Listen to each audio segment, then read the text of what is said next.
Chapter 571. Temper Tantrum Appeased, 9. This kind of stingy appearance of his, where was that insufferably arrogant His Highness Prince Jean seen from others' eyes?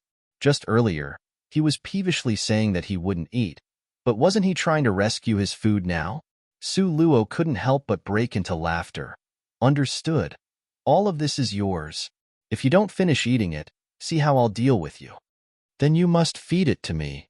Nangong Luyun placed the porcelain bowl in front of Su Luo and cutely opened his rhombus-shaped red-colored lips. She truly lost to him. Su Luo resignedly accepted her fate and picked up the porcelain bowl. Just as she was about to scoop out a mouthful and feed it to him, she suddenly thought about the last time she fed him. At that time, he had a slightly aggrieved expression, as if having been neglected. Su Luo subconsciously tried a spoonful of the shredded chicken congee after testing the temperature, and only then did she move it towards the edge of Nangong's mouth. The temperature is just right. Ah, open up. The corner of Nangong Liuyun's mouth raised into a smile. He was clearly very delighted. Su Luo being this detail-oriented showed that she truly placed his words in her heart. Amen. He kept the spoon in his mouth, while eating as he was also smiling. His handsome face was dazzlingly lit up, smiling like an idiot. You're just this easily satisfied? Su Luo passed over a piece of meat to him from the back of the whitebait fish. I'm in your heart. Nangong Luyun raised his brows in a pleased manner as the corner of his mouth revealed a smile. His words were extremely self-assured as he declared that in a confident tone of voice. Su Luo almost wanted to ask, "How do you know?"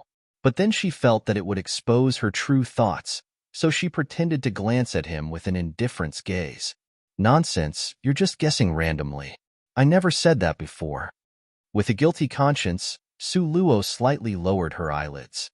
Even though Su Luo didn't acknowledge it, Nangong Luyun actually did not get angry this time. He confidently glanced at Su Luo, pointed at her, and proudly declared, "If you don't want others to know about it, you shouldn't do it. Su Luo, you've been exposed." "Oh, I'd like to hear the details," Su Luo said with smiling eyes. When was she exposed? What was exposed? How come she herself didn't know about this? Who knew how Nangong would twist things his way? This time was not an exception. She only saw him raise his jaws with satisfaction. Not telling you. If I tell you, how can I see your thoughts next time? How can you be like this? Not gonna tell me, huh? Then you eat this by yourself? This Miss Hands just happened to be sore right now. I'm not feeding you anymore. Su Luo pretended to angry as she laid down the bowl. Then promise me that you won't leave tonight, that you'll stay here and sleep with me. Nangong Luyun once again tried to get more. His eyes were deep black pools as he unwaveringly stared fixedly at Su Luo. His noble face carried a trace of anticipation. Anticipation for his night with Su Luo. Su Luo, no. Nangong Luyun stubbornly stared at her, full of anticipation. After hesitating for a long while, Su Luo still shook her head. No, I have to go back, or else my father will beat me to death. Nangong Luyun still stared at her without saying a single word. His expression was as calm as water, but his eyes were like the ashes after an ignited fire as they instantly dimmed. He stood up, expressionlessly turned around, and went inside. He laid on the bed, with his face facing the inside, and completely gave Su Luo the cold shoulder. He was silently raging and protesting. Seeing how he acted, Su Luo immediately held her hand against her head. Nangong Luyun is using this move again? But she's still affected by him. When did she forget? This man sometimes acted like a child who had not grown up. He was childish, willful, and stubborn. She was also annoyed. Why did she bother to argue with him? He was originally injured to this state. If he continued to be sullen and resentful, how could he recover from his injuries? Chapter 572. Temper Tantrum Appeased, 10. At this time, what's wrong with following along with his wishes a little? Now is not the time to be argumentative, because his body was injured. Su Luo inwardly criticized herself that she ought not upset him. Afterwards, while thinking this, she slowly walked towards him. Nangong Luyun was lying on his side on the bed, his entire body giving off an angry air. The contours of his back view was coldly stiff, but perfect and extraordinarily alluring. Su Luo sat down on the bed, lightly pushing him. Nangong, Nangong. Don't lie down, get up. Nangong Luyun moved inside a little more, continuing to ignore her and pretending she was just air. That appearance was extremely arrogant and adorable. Su Luo gave a deep sigh. She had a feeling of what it would be like to deal with her future son. Nangong Luyun, don't continue to be mad, okay? All right? Su Luo continued to keep him company while smiling. Nangong Luyun whined twice. No? That little appearance, how is it any different from a little child not getting his candy? Extremely childish. Then tonight, I shouldn't go back is also a no? Su Luo laughingly looked at him. Having heard what was said, Nangong Luyun immediately turned around and nimbly got up. His pair of eyes watched Su Luo, flashing brilliantly like the stars in the sky. Since you want to remain with such an expression, then I will consider it reluctantly. Finished speaking, he even arrogantly lifted up his chin. Su Luo's forehead nodded slightly. She was nearly infuriated to death by him. Was there no end to this guy's shamelessness? Simply gave him an inch and he wanted a mile. Su Luo gave 2 cold humps, dreaming, do you think that is possible? I still haven't promised to marry you yet. Why is it not possible? Last time, it was like this, and moreover, inevitability, you will be my Nangong Lioyun's princess. As long as you say it, we will immediately have our wedding night. Nangong Lioyun's neck was lifted, saying it with a deadly serious expression, even saying having the wedding night, as if she was the impatient one. Su Luo vexedly glared at Nangong Luyun. How could it be the same as last time? That time, you were in so much pain. How could I walk away? It was only natural that I remained behind to accompany you. Su Luo smoothly followed. She automatically ignored the subject of the wedding night. Nangong Lioyun's long, slender finger pointed at Su Luo and didn't speak for a long time. Finally, he glared at Su Luo, nearly gnashing his teeth. Drink kanji. Today, must get this girl into bed. Nangong Luyun decided from the bottom of his heart. Oh. Su Luo obediently fed him kanji. With great difficulty, she finished feeding him kanji.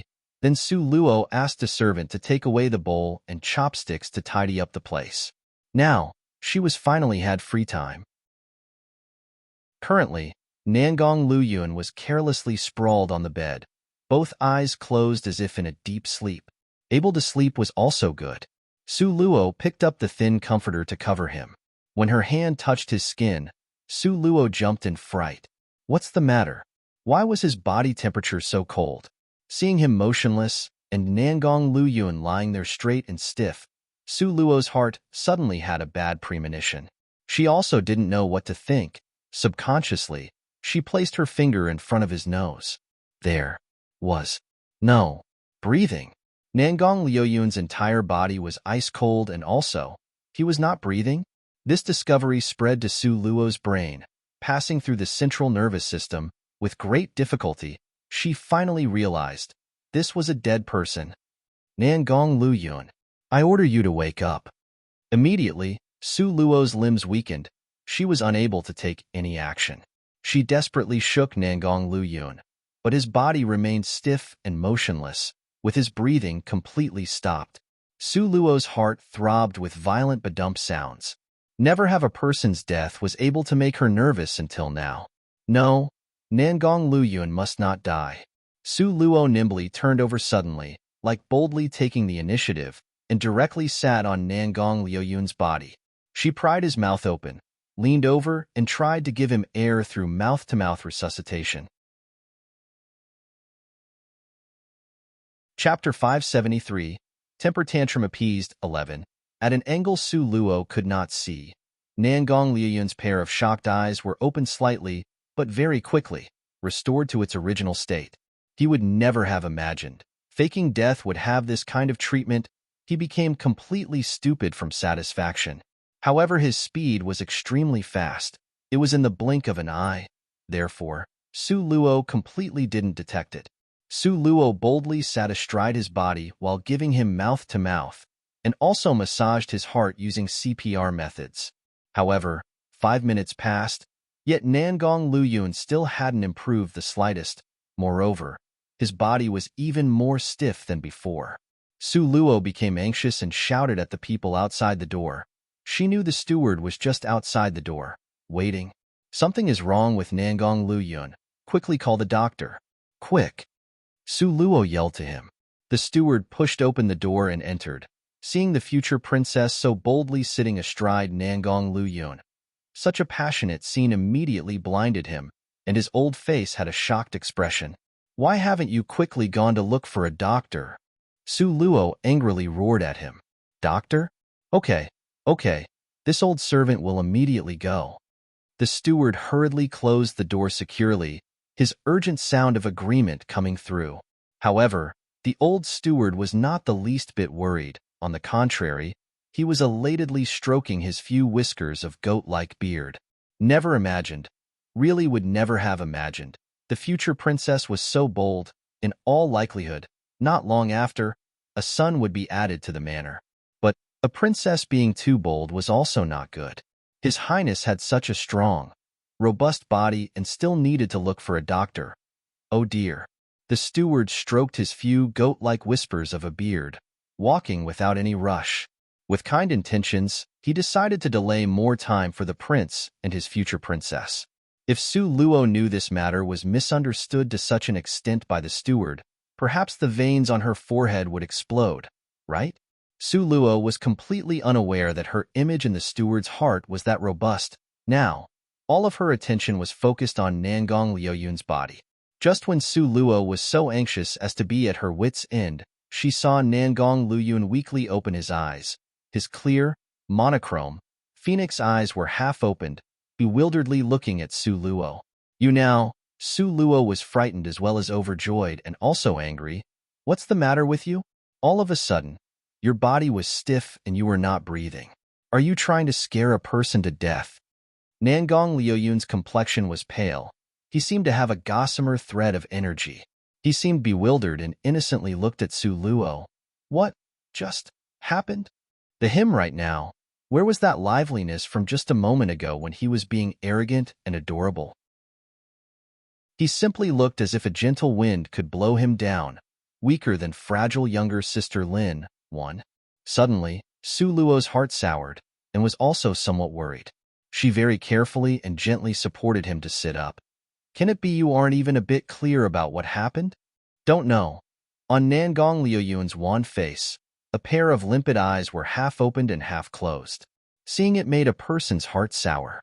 Just a moment ago, your entire person stopped breathing. Moreover, your entire body was ice cold, just like the same. I was scared and frozen stiff by you. Su Luo wiped at the perspiration on her forehead, asking him with deep concern, Now, how do you feel? Do you have any place that doesn't feel well? I do. Nangong Liuyun's pair of deep, pitch-black as ink eyes unblinkingly looked at her. Where? Nangong Luyun pulled at her hand and placed it on his chest. He looked at her weakly and without strength. This place doesn't feel well. Chest hurts? Could it be a heart attack? The heart suddenly stopped dead? Su Luo had a startled expression on her face, her mouth muttering words to herself. Nangong Luyun carefully looked at her, a puzzled expression flashing through his eyes. Heart attack? The heart suddenly stopped dead? What were these terms? He, as the grand and stately His Highness Prince Jean, had never heard of these terms. Now, Su Luo had an expression of suddenly having seen the light. So it was a heart attack. No wonder just a moment ago, you suddenly lost consciousness. 1. Younger sister Lin. The Lin means forest, so this is literally some younger sister of the forest. I am guessing this is referencing a fragile younger sister in Chinese pop culture. I have no clues off. Feel free to Google her. Chapter 574. Temper Tantrum Appeased. 12. Nangong completely hadn't anticipated that his pretense had seemingly become the real thing. Consequently, he could only continue to pretend to be in poor health. It turns out I actually have a heart disease. What the heck was this expression? Su Luo solemnly nodded. Yes, also, there aren't decent doctors here. I also can't perform surgery. What's to be done that will be good? Nangong Luyun cleverly blinked his eyes, then blinked again. He was the grand and stately His Highness Prince Jean, of great erudition and scholarship. From the heavens above, he knew about astronomy. To the ground below, he knew about geography. Now, at this moment, he completely couldn't continue this conversation. Su Luo again muttered in distress to herself. Isn't this a world with magic? An illness like heart disease that ordinary people suffer from still exists? This is not rational. Nangong Liyun. What was his little princess saying in the end? He discovered that if he dismantled her words, he would recognize every word, but when combined together, it was unintelligible. Nangong Luyun almost cried due to the feeling of inferiority. After Su Luo finished muttering to herself, the steward had also finally brought the imperial physician. This imperial physician Li looked quite close with Su Luo's mental image of an imperial court physician. His eyebrows and hair were all white, with kind brows and pleasant eyes. He seemed affable and also excellent in the art of healing. After imperial physician Li finished checking Nangong Liuyun's pulse, he stroked his white beard, pondering for a long time without speaking. Su Luo grew worried as she nervously and apprehensively stared fixedly at this imperial court physician who had brilliant medical expertise. Imperial physician Li closed his eyes and muttered to himself for a long while, then sighed deeply. Su Luo's heart was really apprehensive, and with his sigh, her heart was alarmed and her body jumped. Physician Li, what's the matter with His Highness Prince Jin's illness? Is it grave? Su Luo pointed to Nangong Luyun, who was lying in bed with a pale complexion and gossamery breath.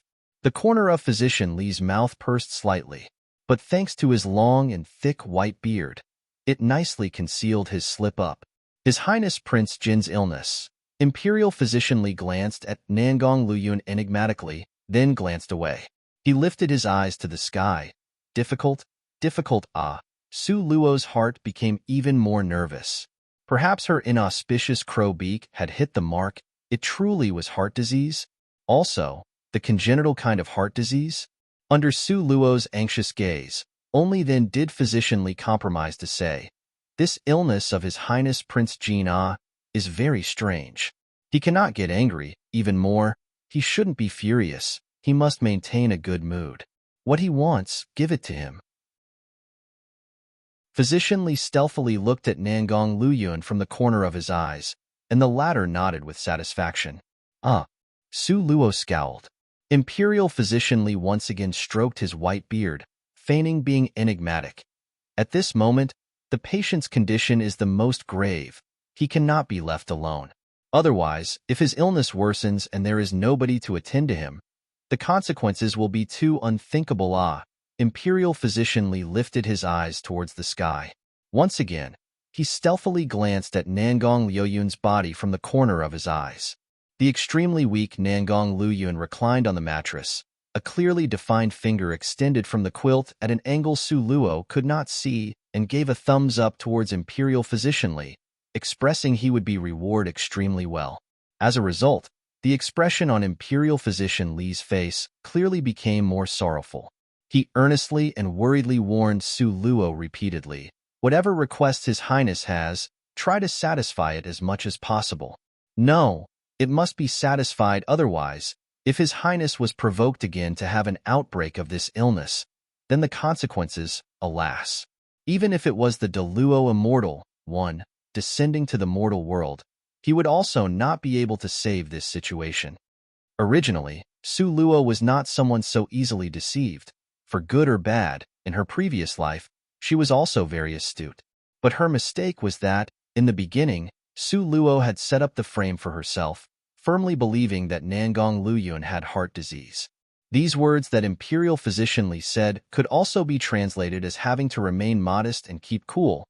The mind must be at peace and could not be subjected to provocation. This was truly that the more you heard it, the closer it fit, the more you listened to it, the more fitting it seemed.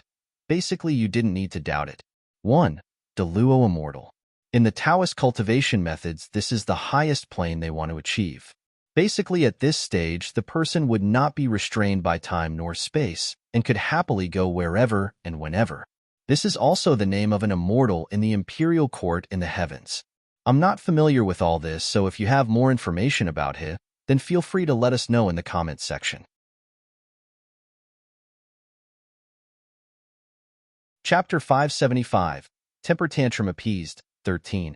After sending off Imperial Physician Li, Su Luo looked at Nangong Luyun in a daze.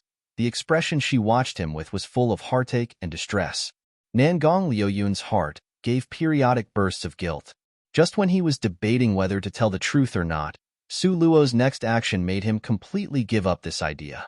One could only see Su Luo sit at his side, both hands wrapped tightly around his lean waist, her cheeks stuck to his chest where his heart was jumping powerfully. Nangong Luyun's figure paused. Even though he would often hug and embrace Luo girl, but this was the first time she took the initiative to hug him. The words at the tip of Nangong Luyun's tongue at once slipped back into his belly. Su Luo listened to the sound of his strong and steady heartbeat, her voice carrying a touch of gentleness and tender feelings. "Tonight, I will remain behind to keep you company." Nangong Luyun's figure was jolted again. He never expected. The result of the trick of feigning illness was this effective. Before, at the time he was fed food, it was because Su Luo said that kind of words which gave him this inspiration. So, he came up with this trick to make her stay. But he never expected, afterwards, he really didn't need to act. His Luo girl had already continued and cooperated with his act. Only, Nangong Luyun's heart was afraid. If his family's Luo girl was to find out the truth, just thinking about it made his heart shudder. Really made people extremely not look forward to it. Ah, what's wrong? Is it because your heart still doesn't feel well? Su Luo's keen senses felt his body tremble. She impatiently pushed him away. In the end, what's wrong? Chest. Was afraid. Ah. Nangong Luyun plaintively gazed at her, afraid that after the truth was discovered, Su Luo would refuse to acknowledge him again. Your heart is hurting again? Alas, can you tell me why you are so plagued with such misfortunes? The illness of your legs hasn't been cured. Your heart also added another illness. Su Luo looked at him with endless sympathy and extreme tenderness. Nangong Luyun really made her feel exceedingly regretful. Su Luo decided that the days from now on she must treat him nicely. Under the gaze of her pair of clear and monochrome eyes, no matter how thick Nangong Luyun's skin was, he still felt guilty. He opened his mouth, wanted to explain something, and found that he didn't know where to start. "It's fine. Don't speak anymore. Lie down and rest well." Su Luo, with deep concern, helped him lie down and gently covered him with a quilt. "You should be at ease. I will stay by your side to take care of you until you have recovered from your illness. You should sleep properly." Nangong Luyun was as obedient as a child. He only watched her quietly and allowed her to settle him. Seeing this innocent and bewildered Nangong Luyun, Su Luo's heart soured slightly. How insufferably arrogant the former His Highness Prince Jin was, but now, he was lying on the bed weakly with gossamery breath, really making people's heart hurt. Under Su Luo's gaze, with that kind of heart-aching distress and sadness, only now did Nangong Luyun realize that he had played this game until it was too big. Wait until the truth was exposed. Would he be ripped to shreds by Su Luo? Just thinking about it made him shudder from fear. He might as well close his eyes and take a nap. Nightfall, it was pitch black all around. The servants had already lighted the candles inside the room. The night gradually became darker. Su Luo was still sitting at Nangong Luyun's bedside, quietly watching him. The contours of his face was firm and determined, hard and strong.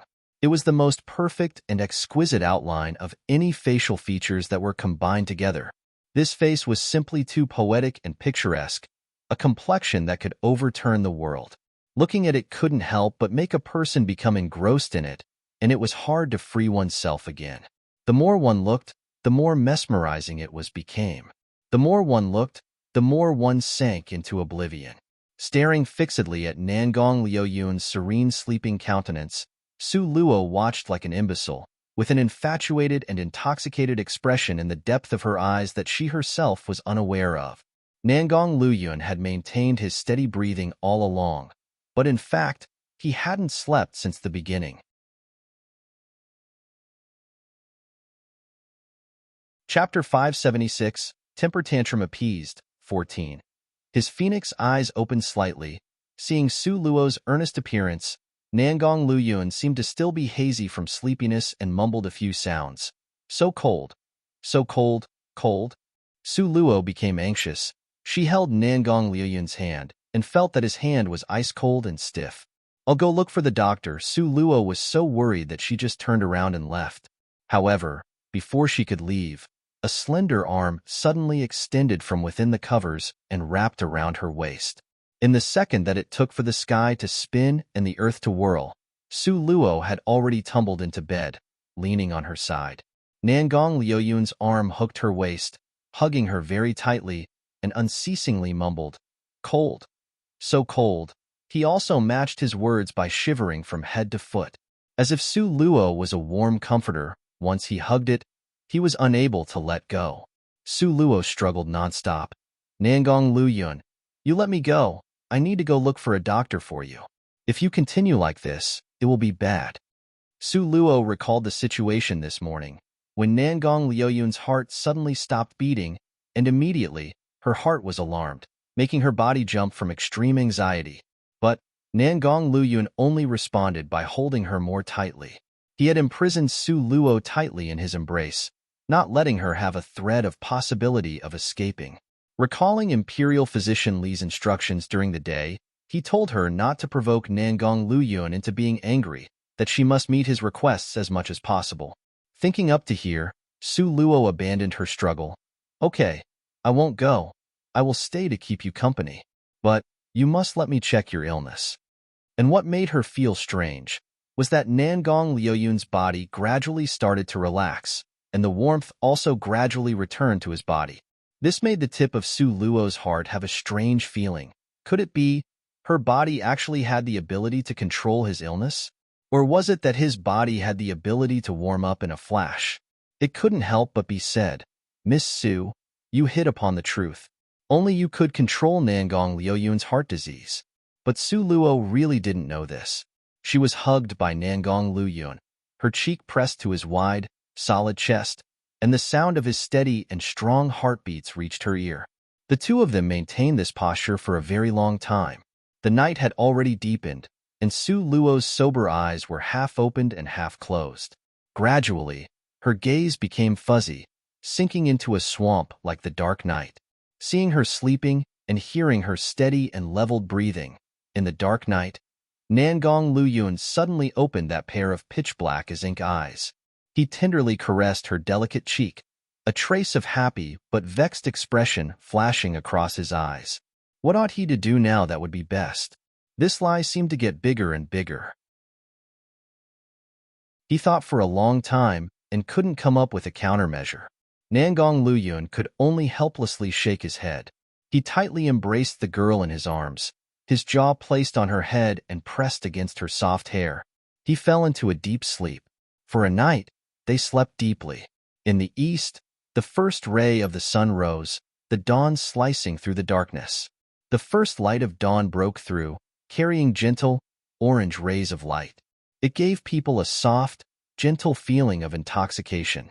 Su Luo opened her eyes and met a pair of beautiful eyes containing a smile. Nangong Luyun half supported his body, his face lying on the side as he looked at her, directly facing her with his smiling, extremely handsome countenance that could charm all living things. First thing in the morning, she saw this gorgeous, handsome face, and it made a person's heart feel good for no reason. Su Luo sat up, smilingly looked at him. "How do you feel? Is your body a little better?" Nangong Liuyun's long arm, in one move, had pressed her to his chest. He leaned over, dropping a meticulous kiss like the breeze and gentle rain. It was like goose feathers, light and soft. "It tickles."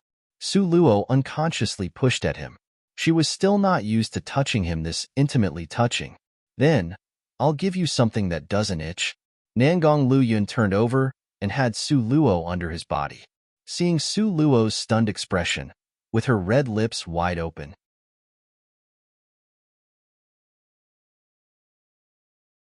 Chapter 577, Temper Tantrum Appeased, 15. The corner of Nangong Liuyun's mouth hooked into a devilish smile. a soft and warm pair of lips pressed down. His movements were full of unimaginable tenderness. She opened her eyes wide, and in front of her eyes was a magnified, handsome face. A handsome, godlike face that was also like an uninhibitedly wild man who was just unruffled, was kissing her. Woman, concentrate a little. Nangong Liuyun's pair of boiling hot palms were placed above Su Luo's pair of black eyes. In the next moment, Su Luo unconsciously closed her eyes. Between lips and tongue was the fragrance of dragon saliva that he carried. Now, his dragon energy was like a fierce tiger. How was this like yesterday's sickly with only gossamery breath? Just when Nangong Liuyun's eyes became blurred with passionate movement, Su Luo suddenly returned to her senses and pushed him away. You shouldn't. Su Luo grasped for breath. Now your body is like this. How can it endure such actions? I order you to lie down and be well behaved. The veins on Nangong Liuyun's forehead burst out, being thwarted. He crossed his hands behind his back. This time, he deeply felt what it meant to shoot himself in the foot. Nangong Liuyun's pitch black as ink, star-like eyes seriously looked at Su Luo. I don't have an illness, really, believe me? Su Luo rolled her eyes at him. Yesterday, you were so ill like that today. How could you say you are well and be well? Don't quibble, be well behaved and go lie down. Wait a minute. I'll call for the imperial physician. If you are sick, then treat the illness. If you aren't sick, then we'll prevent the illness. Nangong Liyun depressingly hung his head down. Su Luo ignored him and directly stood up. After she had finished freshening up, she wanted to invite the imperial physician over, but Nangong Liyun refused. Again, I don't have an illness. Why invite the imperial physician over? Don't tell me you don't know that they are all charlatans? Charlatans? Then, you were saying yesterday's charlatan was speaking rubbish? Then, I don't need to be totally submissive to your wishes and let you do whatever you please? Su Luo's reaction was very fast. Nangong Liyun. Su Luo asked Nangong Liyun, you really don't have an illness? I really don't have an illness. Nangong Liyun miserably looked at Su Luo, really wanting to eat her up. Since you are not ill, then I will go home. Su Luo was all smiles as her hand went to pinch Nangong Liyun's tender, fair and handsome face that could overturn the world. That face was really good-looking. The feel of it was also especially good, exquisitely silky and smooth. She could pinch it 100 times and not get tired of it. Nangong Liyun depressingly stared at Su Luo. I have an illness. Nangong Liyun burst out with his fist, smashing the pillow. His family's Luo girl, why was her brain so quick? He was almost unable to deceive her anymore. It made Nangong Liyun happy but also depressed. In the end, finally, they still invited the imperial physician from yesterday to come. Under the circumstances of Nangong Liyun's entire face being dark, the honorable imperial physician stated, His Highness Prince Jin's circulation is dry and heated, easy to get angry and overheat. Miss, you must take care of him well, don't let him overheat, then he will be fine. Only now did Nangong Liyun's expression improve a little. He nodded towards the imperial physician. Now you can get lost. The imperial physician hurriedly lowered his head and walked out. His Highness Prince Jin's powerful pressure made it nearly impossible for him to breathe. He clearly understood that if he didn't follow His Highness Prince Jin's expression to take action, the consequences were too horrible to contemplate. Miss Su, this old man can only let you down. But the honorable imperial physician was also curious. His Highness Prince Jin had always cut down and killed people decisively, callously, and heartlessly. Now, in order to make a young lady stay by his side, he actually feigned illness. This was a huge piece of gossip that would startle the world. But if he spread it out, then he would lose his life. Being an imperial physician was very difficult, very difficult. Only now had he finally persuaded himself to keep his mouth closed, not allowing himself to mention a word. The honorable imperial physician hurriedly left, whereas Su Luo thus justifiably remained behind at Prince Jin's royal manor at Nangong Liyun's side.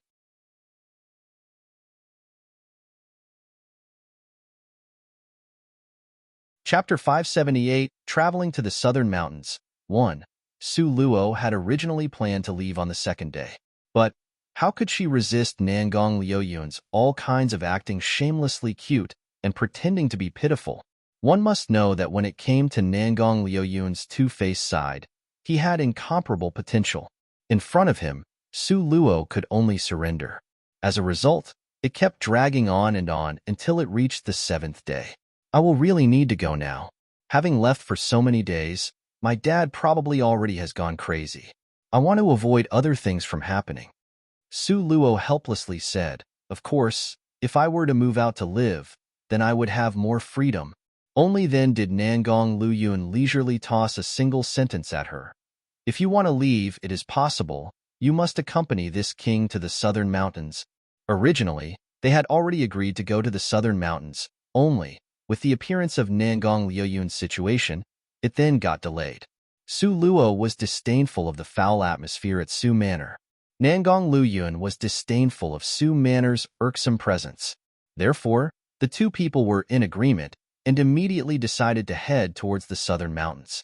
If it was good, Su Luo would search for an opportunity, as fast as possible, to quickly move out. It was because she was already fed up with Su Manor and Su Zian. After she moved out, then what the eyes don't see, the heart won't grieve over. The dragon-scaled horse's speed had always been fast. Adding the spirit spring water as a reward to increase the speed, the entire journey was as fast as lightning. It was so fast as if they were about to fly. Not long after, the dragon-scaled horse had brought Su Luo and Nangong Luyun to the summit of the southern mountains. Southern mountains, these two words' reputation were well known to a lot of people. However, only a few people had the opportunity to enter the southern mountains, because this place was His Highness Prince Jin's exclusive private property. At the most conspicuous place at the summit, there stood a gold and jade palace in glorious splendor. Standing in front of the imposing, lofty, and large palace gates, Su Luo was slightly shocked. This luxurious atmosphere and incomparably gorgeous building was countless times more exquisite than the imperial palace. Was this truly Nangong Liuyun's? Was he not afraid of his own father's envy and shunning?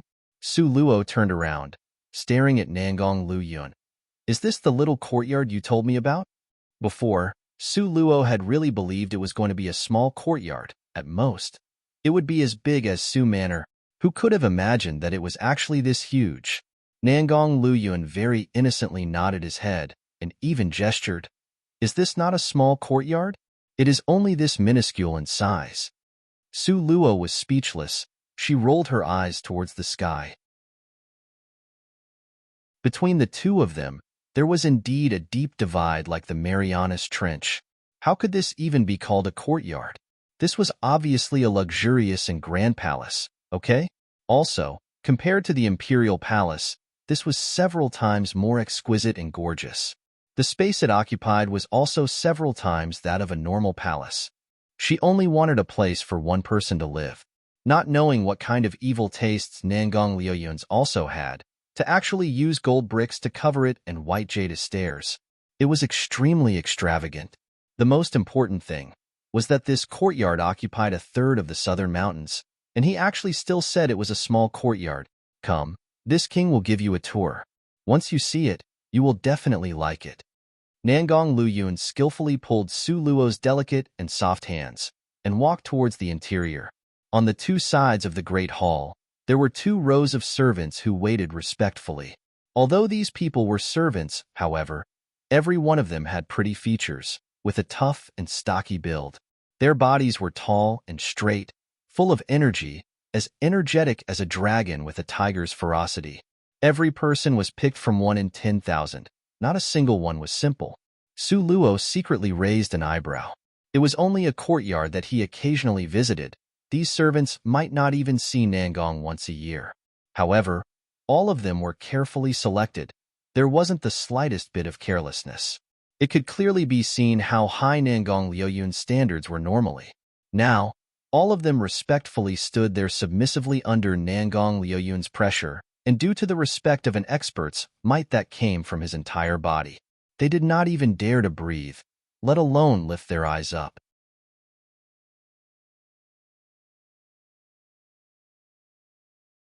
Chapter 579 Traveling to the Southern Mountains 2.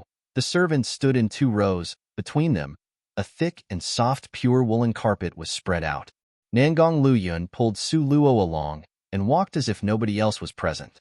It was truly luxurious and imposing, giving people an elated feeling for no reason at all. The courtyard was huge. Pavilions and kiosks were arranged in picturesque disorder. The small rivers murmured continuously in the rock garden. Su Luo looked while walking. When she neared the waterfall of the rock garden, suddenly, she had a kind of peculiar feeling. This place. Su Luo stopped her footsteps, raised her eyes and looked at Nangong Luyun, as if it's not the same. How is it different? Nangong Luyun's handsome, bright face beamingly looked at her. Spiritual energy. Su Luo nodded her head with certainty. The Southern Mountains' spiritual energy was originally very rich. However, this place, the spiritual energy, compared to its surroundings, is much richer. In all likelihood, cultivating here will certainly be half the work and twice the effect. Nangong Luyun, having heard what was said, his face held a smile, and he lovingly and indulgently patted Su Luo's head. Worthy of being the girl this king fancies, sensitivity level is really high. At one glance, you are able to see the crucial point. I hit the mark? Su Luo looked at him, pleasantly surprised. Right. Nangong Luyun pulled Su Luo to sit on the yellow rosewood chair on one side. The spiritual energy here is indeed a little more concentrated than other places. From now on, you can cultivate here. Your progress will absolutely be lightning fast. I still haven't decided if I want it or not. Su Luo indifferently said a sentence. This kind of grand and imposing palace, occupying a third of the entire Southern Mountains area, she certainly cannot afford it. Nangong Luyun's pair of bright, diamond-like eyes smilingly looked at Su Luo. It seemed as if he could see through to Su Luo's inner thoughts, as he smilingly said, I am not selling it to you. Just take it as a gift from this king, okay? Okay. The grand and stately His Highness Prince Jean always did it his own way. He had always used an assertive, certain, and commanding tone, and never considered others' thoughts and had never asked other people, okay? Only Su Luo could have this kind of special treatment. This is even more not okay. Su Luo resolutely refused, straightforwardly speaking the truth, such a precious gift. If we were to break up in the future, wouldn't I have to return it? This is too inconvenient. Better not to have it. Once these words were out, Nangong Luyun's face that originally was brimming with a glittering smile immediately turned black. His pair of star-like eyes very fiercely stared at Su Luo, the flame of fury beginning to spread. Cough cough, Su Luo knew she was wrong, quietly coughed a few times, and pulled at Nangong Luyun's sleeves to apologize. It was only a figure of speech. How could you have taken it seriously? I was just joking. Nangong Luyun snorted. His wide palm turned and gripped Su Luo's delicate and soft hands, clenching them very tightly. His strength was so great that Su Luo sucked in a mouthful of cold air. Joking? Nangong Luyun's eyes dangerously narrowed. These kind of matters, never ever joke about it. Oh. Understood. Quickly let go, it hurts. Su Luo's eyebrows wrinkled from the pain. No, it's painful. Nangong Luyun's eyes were distant with implied fury. Only with pain will you learn your lesson. I know. I will remember it as if it was carved into my heart, extremely deep. Quickly let me go, being pinched by you. It really hurts to death. Su Luo admitted her mistakes very quickly. However, she rolled her eyes in her heart. Now, she merely made an analogy, and he became this furious. Then, if they truly broke up in the future, then he would. Su Luo cast him a glance that contained lingering fear, who knew that Nangong Luyun's line of sight also turned to here, and the two of them met head-on. Due to Su Luo having a guilty conscience, her gaze rapidly moved away, but Nangong Luyun's hand was even faster than her moving gaze.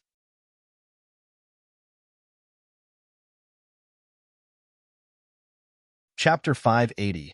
Traveling to the Southern Mountains 3. His finger, with the bone clearly outlined, lifted up Su Luo's chin, and he carelessly humphed lightly. Girl, You seem to have other ideas? Su Luo repeatedly waved her hands, forcing a smile. Nonsense talk. How could I have other ideas? Really funny, haha. Nangong Luyun was looking at Su Luo as if gazing at an idiot. Su Luo also felt that her own performance seemed idiotic. She gloomily stroked the back of her head. Didn't know why when being in contact with Nangong Luyun, her prized intelligence would often run off to somewhere else.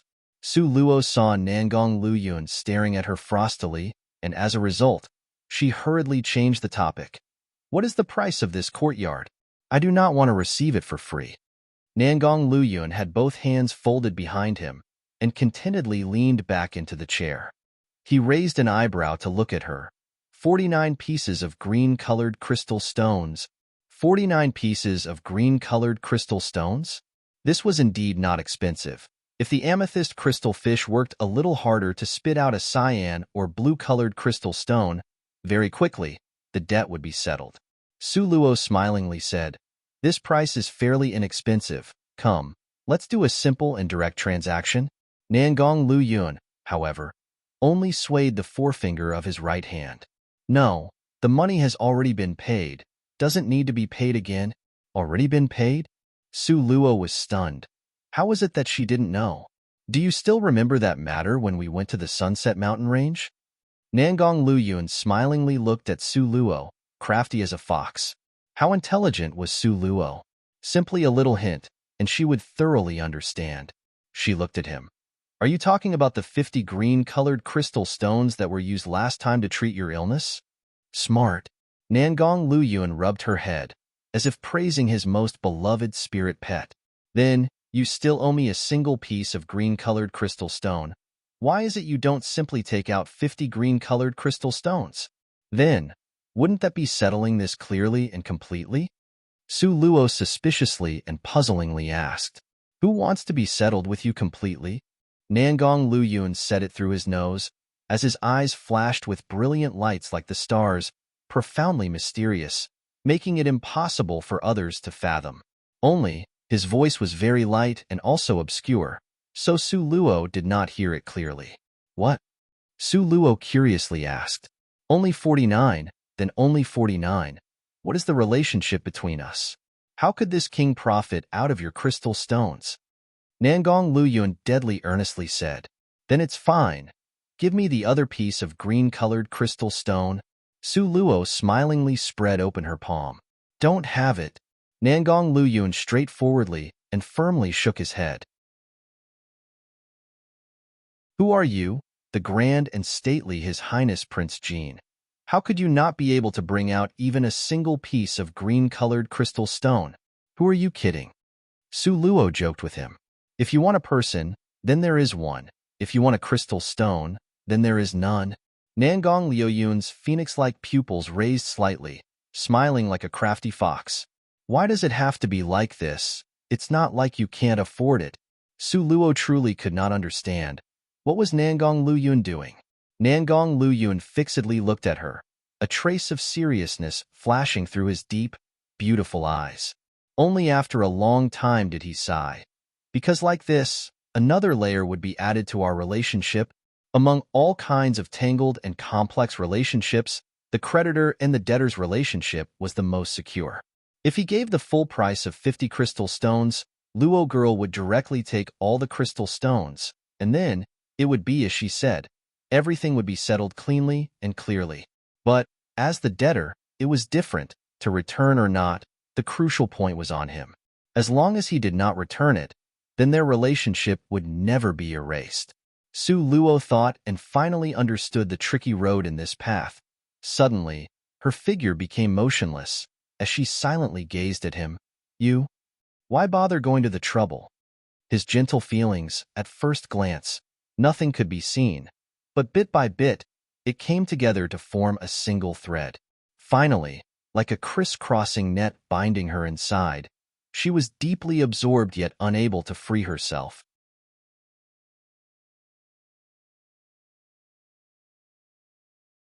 Chapter 581. Traveling to the Southern Mountains. 4. Really touching, isn't it? Is there a kind of impulsive urge to immediately marry this king? Nangong Luyun leaned close to her with a smile that was devilishly charming and alluring. The time it took to speak, a warm breath lingered over her ear, hazy and vague. Dream on.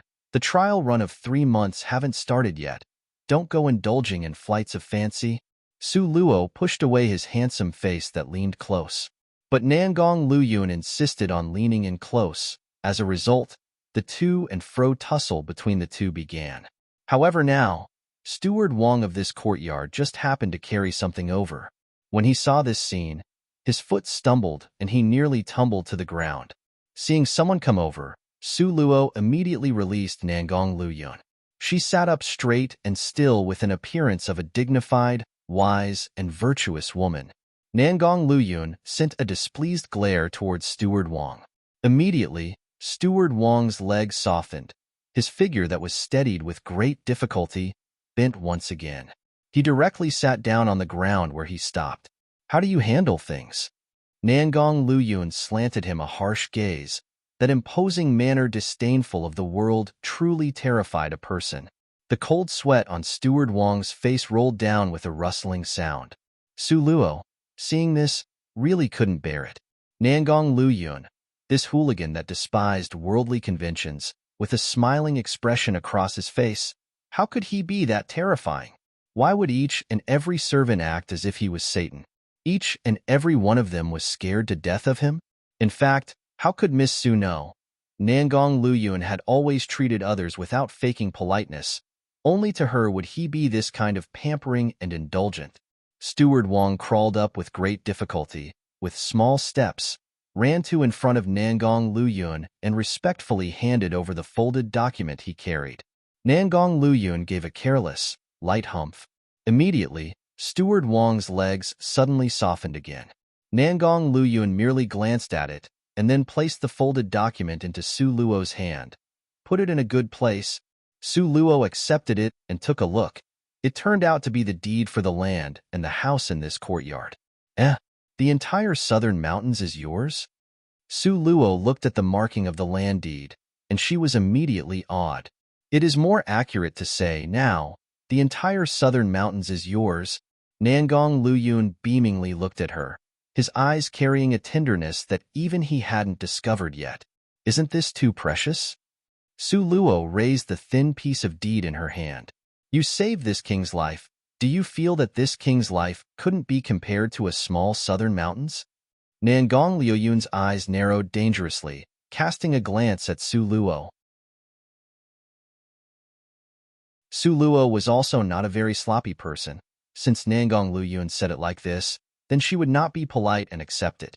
Whereas Steward Wang was on the side, with a pair of eyes staring fixedly at Su Luo, itching to stare a hole into her body. Was the world changing too quickly, or had he stayed too long in the deep mountains and the ancient forest? His Highness, who always regarded women as nothing, would bring a woman here. Moreover, without saying anything further, he would give the deed to the southern mountains to her? This was the deed to southern mountains. Southern mountains? Nangong Luyun's indifferent gaze swept across Steward Wang's body.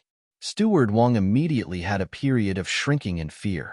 He hurriedly withdrew the emotional gaze he had on Su Luo's body. Seeing the future Princess Jean, Nangong Luyun said indifferently. The future Princess Jean? Steward Wang had shock written across his entire face. But Su Luo frowned, just about to say something, but who knew that Steward Wang's reaction would be very quick. He directly kneeled and kowtowed to Su Luo, directly calling out, Princess. Must you create this misunderstanding for everyone? Su Luo coldly cast a glance at Nangong Luyun. On the contrary, this matter will occur sooner or later. Addressing you earlier to get accustomed to it is also good. Nangong Luyun's mood seemed to be pretty good. As for the form of address, wait until Luo girl became accustomed to being called Princess Jean as expected. She would then become his.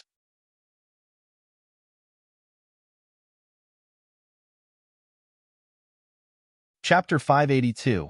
Traveling to the Southern Mountains. 5.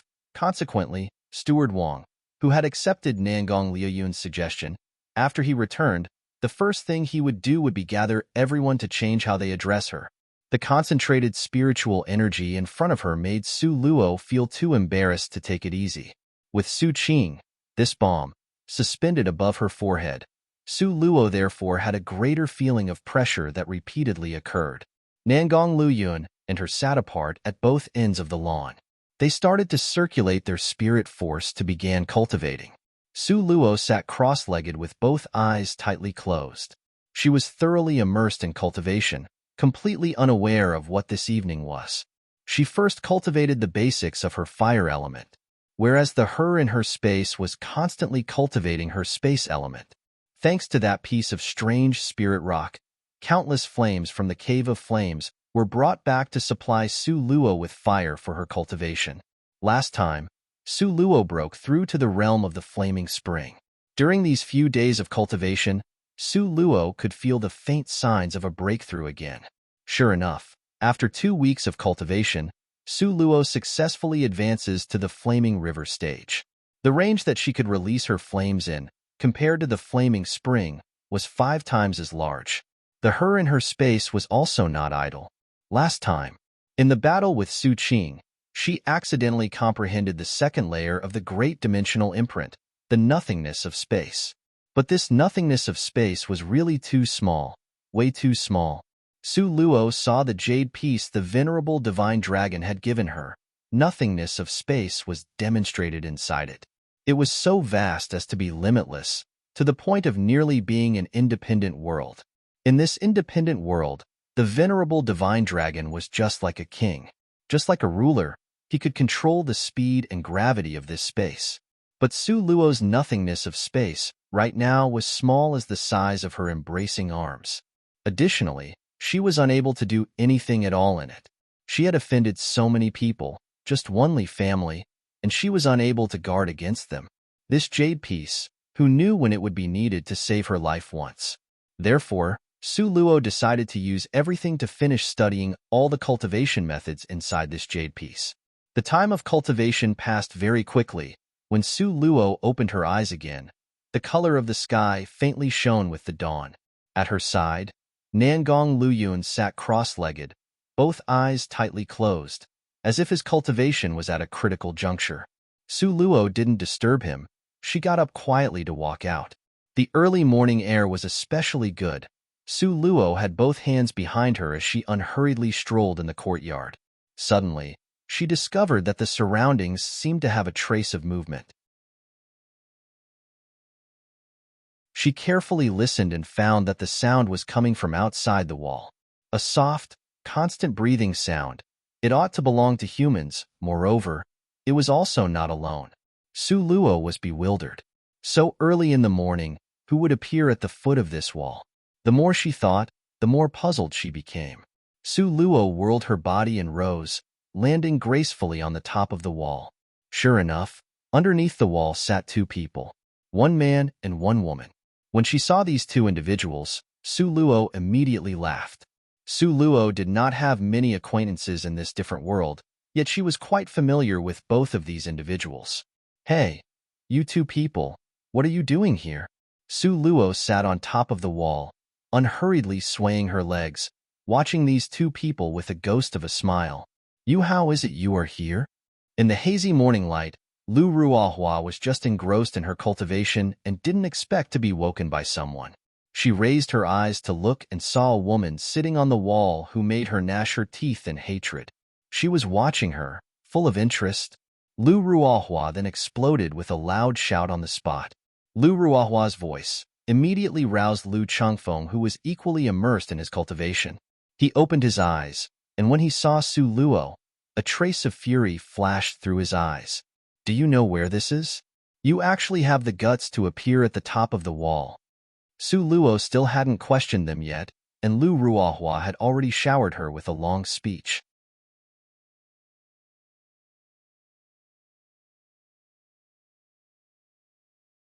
Chapter 583. The Deed to Southern Mountain. 1. Lu Ruohua had just finished speaking when the corner of Su Luo's mouth hooked into a ridiculing arc. This was really amusing, to actually go this far to ask her. Pitifully, they still didn't know, now, the entire southern mountain were all Su Luo's. However, Without waiting for Su Luo to speak, Lu Chengfeng on the side immediately followed to say furiously, "Loathsome girl, such great nerve, just based on your status, can also sit on this wall?"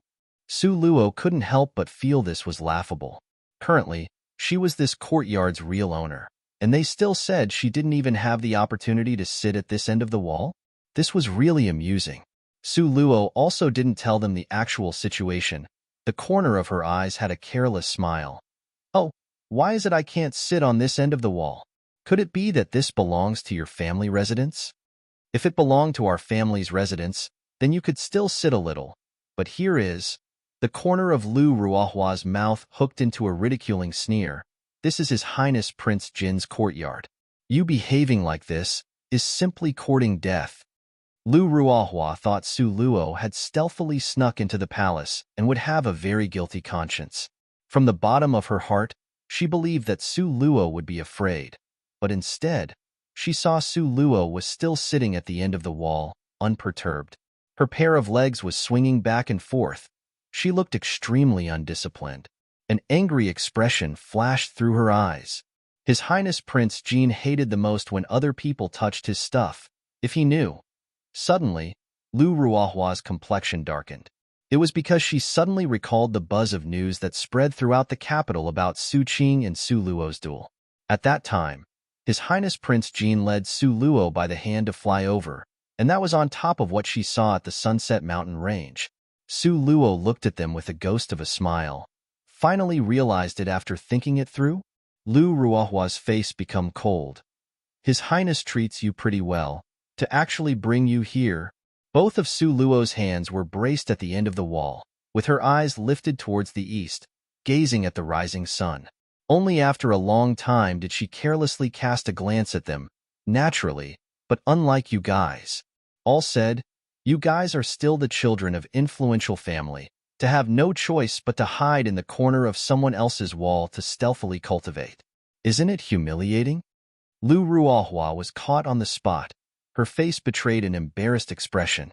With a stiff face, she unyieldingly said, "What do you know? This place has the most concentrated spiritual energy on the entire southern mountains. If we don't cultivate here, then where else would we cultivate? Inside, ah." Su Luo's slender finger pointed to the position where the rock garden and the waterfall was. Lu Ruohua sneered tauntingly. "Are you deliberately trying to cause our death? His Highness Prince Jin's door. Is it for anyone who wants to enter, then can enter?"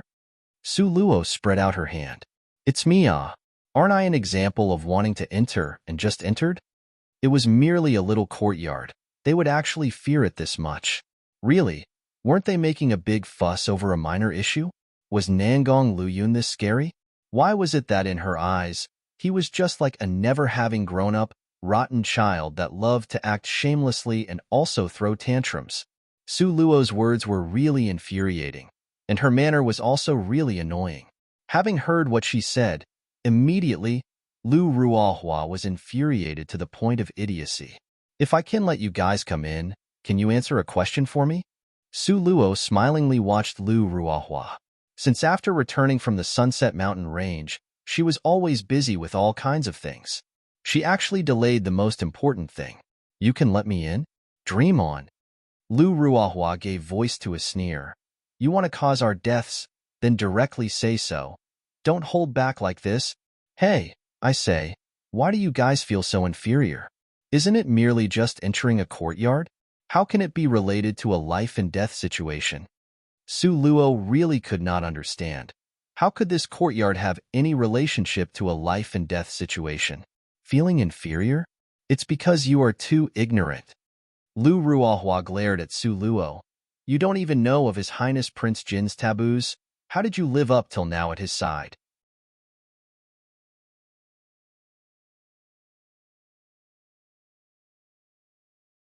Chapter 584, The Deed to Southern Mountain, 2, Taboo? Su Luo thought for a long time and could not recall Nangong Luyun having some taboo on his body. Therefore, she once again studiously asked for instructions. "Dare I ask, what are the taboos on His Highness Prince Jin's body?" Su Luo expressed her curiosity. Why did she feel that Nangong Liuyun's only taboo was when she said break up, these two words? Since you don't know, why should I tell you? Isn't it much better for me to watch His Highness reject you? Lu Ruahua was also honestly forthcoming. Don't want to say, then don't say. Let's return to the main topic. If I can let you guys in, can you answer a question for me? Su Luo, are you really stupid or just faking being stupid? Do you know that the spiritual force here at Southern Mountain is the most concentrated in the entire capital? Do you know that His Highness Prince Jin's residence here has the most concentrated spirit force? Do you know how many people beg to enter and sit inside this residence? Lu Ruahua's words rushed out, continuous and endless. In that group of people, there were royalty, lords, high-ranking officials, and influential families, but His Highness didn't let a single one enter. Now, you actually boast that you can let us enter? Who do you think you are? Really acting like a naive fool. Lu Ruahua issued a sneering sound and glanced towards Su Luo with contempt, her eyes filled with disdain. If I can prove it? Su Luo's smile was bright and shallow, seemingly extremely good-natured. You can prove it? Dream on. Lu Ruahua pulled at Lu Chengfeng to turn and leave. There were already noise of movements from inside. Presumably, Steward Wang of the residence was about to come out again to drive people away. Recalling how such good cultivation was interrupted by Su Luo, Lu Ruahua sent a fierce glare at Su Luo again. I really can prove it. Su Luo took out a piece of paper contract from her bosom area and waved it towards Lu Ruahua. Just based on this piece of waste paper? Lu Ruahua smiled coldly enough. If you can really prove it, then I will answer your question. Just at this critical time, the wooden door on the side, with a creaking sound, opened. A solemn face appeared in the doorway. Steward Wang. When Lu Ruahua saw him, immediately, she trembled in fear, turned around and just wanted to run. If she was caught, she would either be lightly reprimanded or heavily caned in reproach. Humph. Steward Wang didn't say much and sent her a glare. I told you guys not to come here, so as to avoid disturbing His Highness's cultivation. You guys have a lot of courage. Lu Ruahua's neck shrank back. When she saw Su Luo, suddenly, a bright idea struck her. She pointed to her and told on her to Steward Wang, using the trick to divert the source of calamity. Steward Wang, quickly look. She actually dares to sit on top of the wall. Quickly capture her as a warning to others. Even if she was someone His Highness Prince Jin brought over, she shouldn't be this unbridled, right? Humph, Su Luo, Steward Wang is stone-faced and very heartless, this time. See how you receive this move. Steward Wang followed Lu Ruahua's gaze and looked. He hazily saw a miss in a dancing dress sitting on top of the wall. He was just about to berate her when he clearly saw who it was, and immediately, a huge change occurred to his expression. One could only see him with his back lowered, quickly walking towards Su Luo. The corner of Lu Ruahua's lips contained a smile, her sinister and cold gaze staring at Su Luo. She was awaiting with bated breath at the scene Su Luo would be facing. However, the matter that astonished her just occurred so clearly in front of her face. One could see Steward Wang quickly walk in front of Su Luo, that straight back bent down by 90% in a bow, in a deferential salute with a fawning, smiling expression. Prince, Miss Su Luo, it actually is you. Do you have any instructions? If you have any business, just tell me, the prince said. Your words are the most important. No one else's is above yours. If we can't complete your instructions, we would be beheaded. Steward Wang's manner was extremely respectful and sincere, as if the person in front of him was actually His Highness Prince Jin.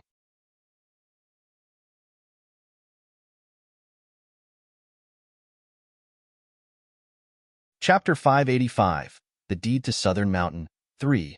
Lu Ruahua stared at Steward Wang in shock, subconsciously taking a few steps back. The normally fiendish steward, his manner towards Su Luo was so good.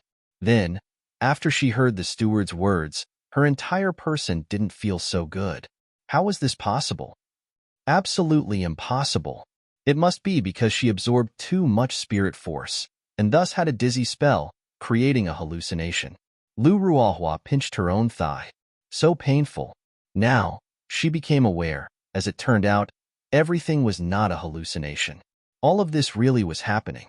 Consequently, her gaze once again was cast towards Su Luo.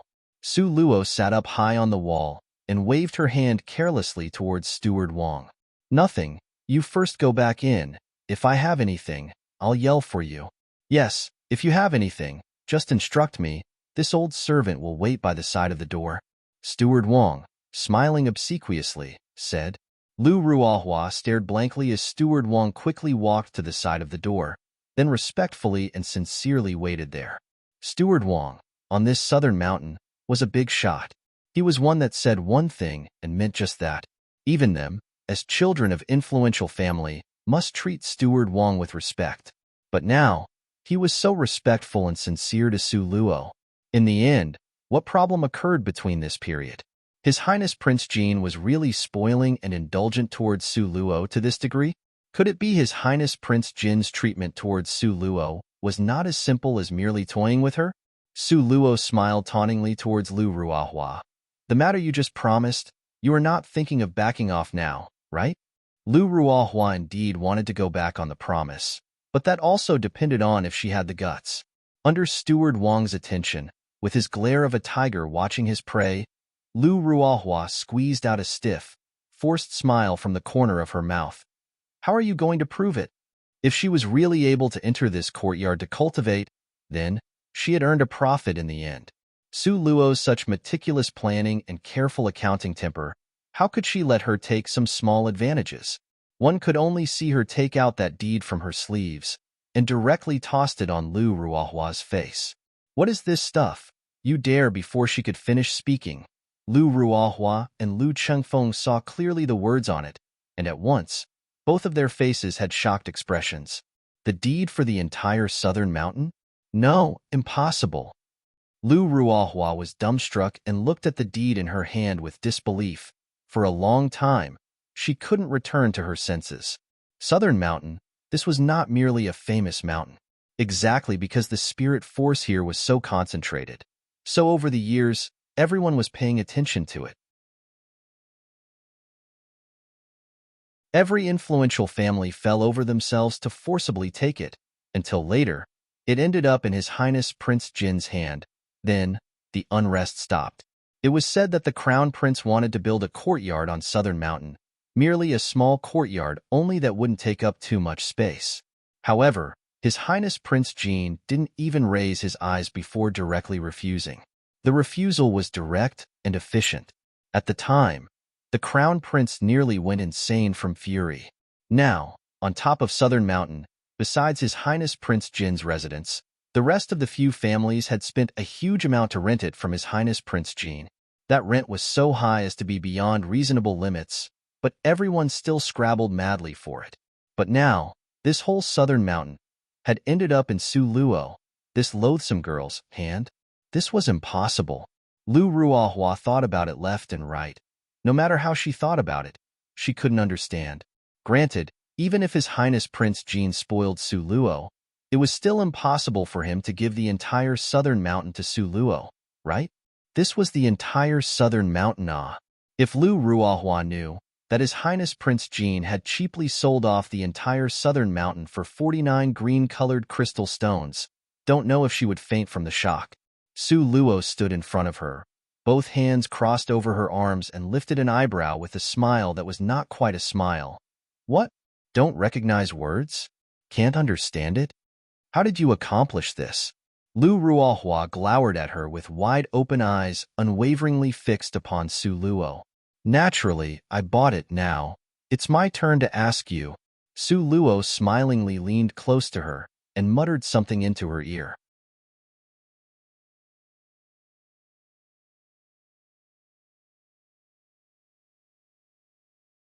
Chapter 586, The Deed to Southern Mountain, 4. Having heard what was said, Lu Ruohua coldly smiled. It turned out that up until now, His Highness Prince Jin hasn't told you. Looks like you are not that great in his heart. Su Luo smiled faintly. You can choose not to say, but the consequences of not talking. Su Luo waved that thin deed in her hand, sweeping her with a disdainful glance. Your Lu family that are cultivating on Southern Mountain is not only you guys, right? Lu Ruahua furiously glowered towards Su Luo. Are you threatening me? The Lu family spent a huge amount of money to rent a very small piece of land and build a little courtyard. The elites from Lu family were cultivating inside there. Was she threatening to drive all of them out? You can also think of it that way. Su Luo smilingly nodded her head. Lu Ruahua clenched her fists tightly, silently enduring the rage that filled her heart. She clenched her teeth, rigidly glaring at Su Luo. But Su Luo was still smiling carefreely, smilingly looking at her. Fine. You win. Lu Ruahua coldly replied and said to Su Luo, you should go find a person called Wang Laoqi. He will tell you everything you want to know. Naturally, His Highness Prince Jean also knows this person. Lu Ruahua furiously sent Su Luo a glare. Panting in rage, she then turned around and was just about to leave. But Su Luo frowned and called out to halt her. What happened to your hand? In fact, in the beginning, she had already noticed it, merely, she didn't have an opportunity to ask. She clearly remembered, at that time.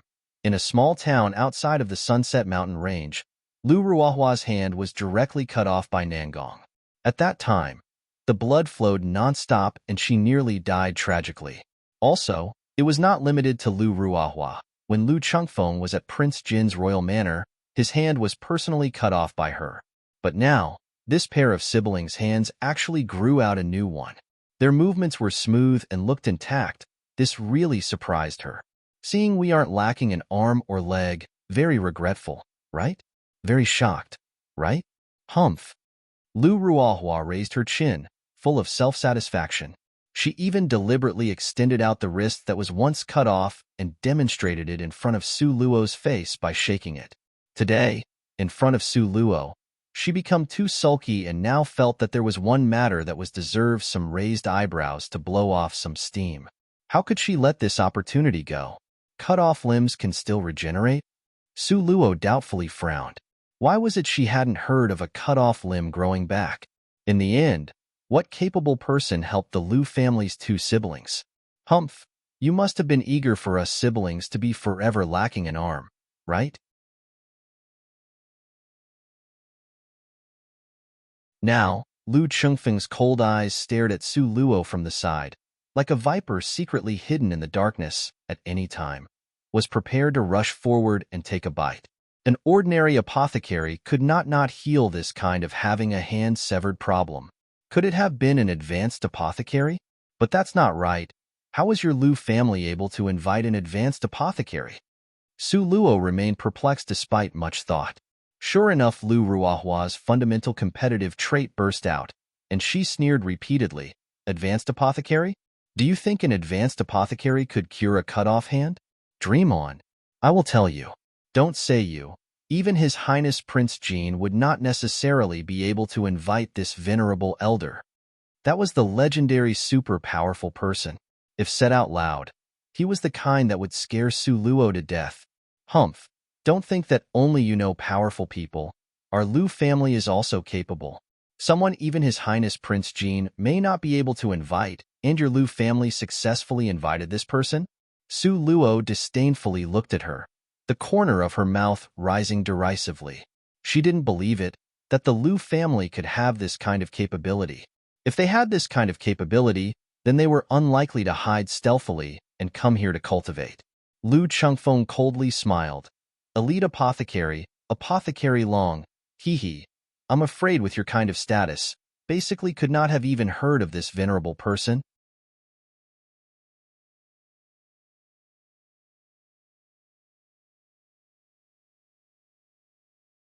Chapter 587. The Secret to Her Background. 1. Apothecary Long Yin? Su Luo's forehead moved slightly. She thought they were going to bring out some unknown important character, but it was actually Apothecary Long. Other apothecaries, she really wasn't familiar with, but this Apothecary Long, she really did know. Moreover, she was very familiar with him. Apothecary Long? He is able to treat a broken-off hand? Impossible. Clearly, the last time they met, he was still unable to do so. Apothecary Long's luck is good. He obtained a primeval pill recipe rebirth of flesh pill, Naturally, he could cure us. Lu Chengfeng smiled coldly. Su Luo, now, you are very disappointed, right? Not only disappointed. Su Luo was simply speechless at the arrangement made by fate. That rebirth of flesh pill recipe, others might not be familiar with, but she was the most familiar with it. Speaking of this rebirth of flesh pill recipe, it was she who gave it to Apothecary Long. Who would have anticipated that after Apothecary Long refined this pill, he actually cured her adversaries, the two siblings from Lu family? This news simply gave a person chest pains. Su Luo depressingly stifled a breath and decided that after returning to the capital, she would find Apothecary Long to have a heart-to-heart talk, guaranteed not to beat him to death. Su Luo frowned and walked back. Along the way, her mind went on a journey of the universe. Who knew that while walking, finally, a bump sound rang out, and her head directly knocked against Nangong Liuyun's chest. Hiss! Su Luo hurt so much that she covered her forehead and glared at Nangong Liuyun. Why are you standing there like a wooden stake? And you didn't even warn me, causing me to knock into you. Nangong Liuyun smilingly held her, pulling her into his chest. It was you who threw yourself into my arms, not this king who took the initiative. Regarding Su Luo throwing herself into his arms, Nangong Liuyun expressed he was very happy about it. You are still strategizing this? Su Luo helplessly looked at him. Every time, his attention was focused on something so slanted. Naturally must strategize this. You rarely take the initiative. Nangong Liuyun straightened his chest in a righteous and just manner. It had just left Su Luo's mouth, and she suddenly recalled the puzzle that Lu Ruawa just left her. She frowned slightly and finally still directly asked, "What's the matter with Wang Laoqi about?" Su Luo stared straightforwardly at Nangong Liuyun, not letting a trace of expression on his face escape her gaze. As a result, she quickly caught his displeased expression that flashed past before quickly disappearing. Nangong Liuyun didn't directly answer Su Luo's question. Rather, he attended to subjects he could control around them. Are you hungry? This king will bring you to eat some breakfast.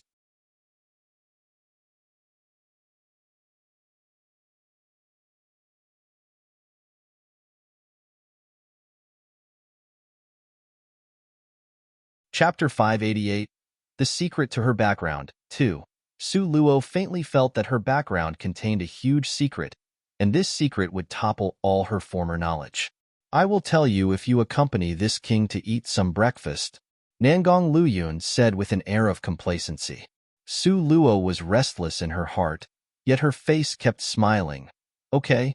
Nangong Liuyun liked to use this trick the most. Su Luo was already used to it. There was nothing to eating breakfast. In any case, she was rather hungry. Nangong Liuyun pulled Su Luo along by the hand. Two people unhurriedly walked and were sightseeing the scenery along the way. Afterwards, they slowly walked towards the dining hall. The breakfast was very sumptuous. They were only the two of them, however. The dishes arranged on the round table was packed full to the brim. Just seeing it made people drool. Su Luo did not wait for Nangong Liuyun to say start, and just started to eat right away. When Nangong Liuyun saw this, he smiled bitterly and shook his head. Although this girl's expression didn't change, but her heart might have some issues with him right now. Just when he was smiling bitterly, suddenly, a crab stuffing steamed dumpling was placed in his bowl. Su Luo smilingly looked at him. Why are you looking at me? Eat Finished eating. He could explain her background. She was waiting for it after all. This king's Luo girl is beautiful, far more tastier than these food.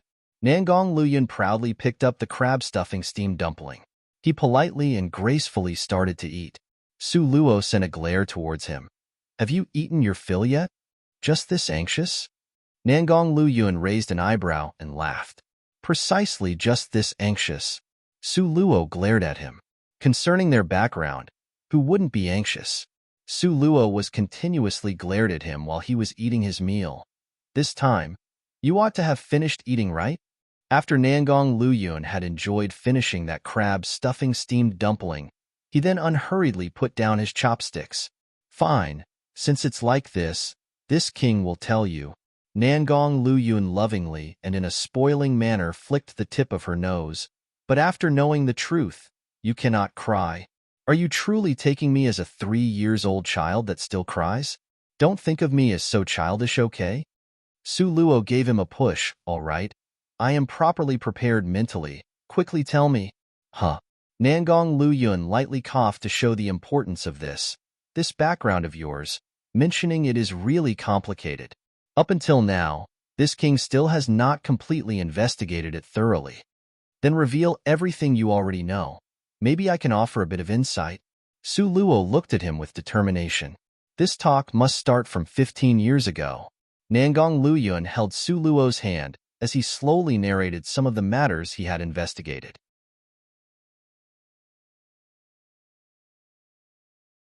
This was a very common and melodramatic story. In those days, Su Zian extremely doted on a young concubine, Yang Shi, who gave birth to a baby girl.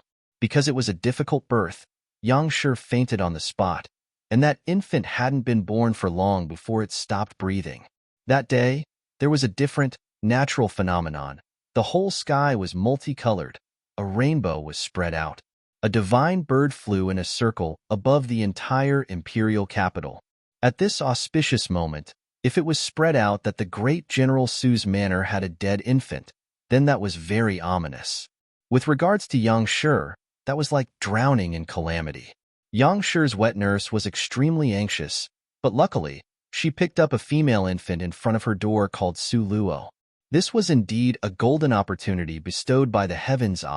In order not to let Yang Shi lose being favored, the wet nurse then changed the female infant into an undergarment personally embroidered by Yang Shi.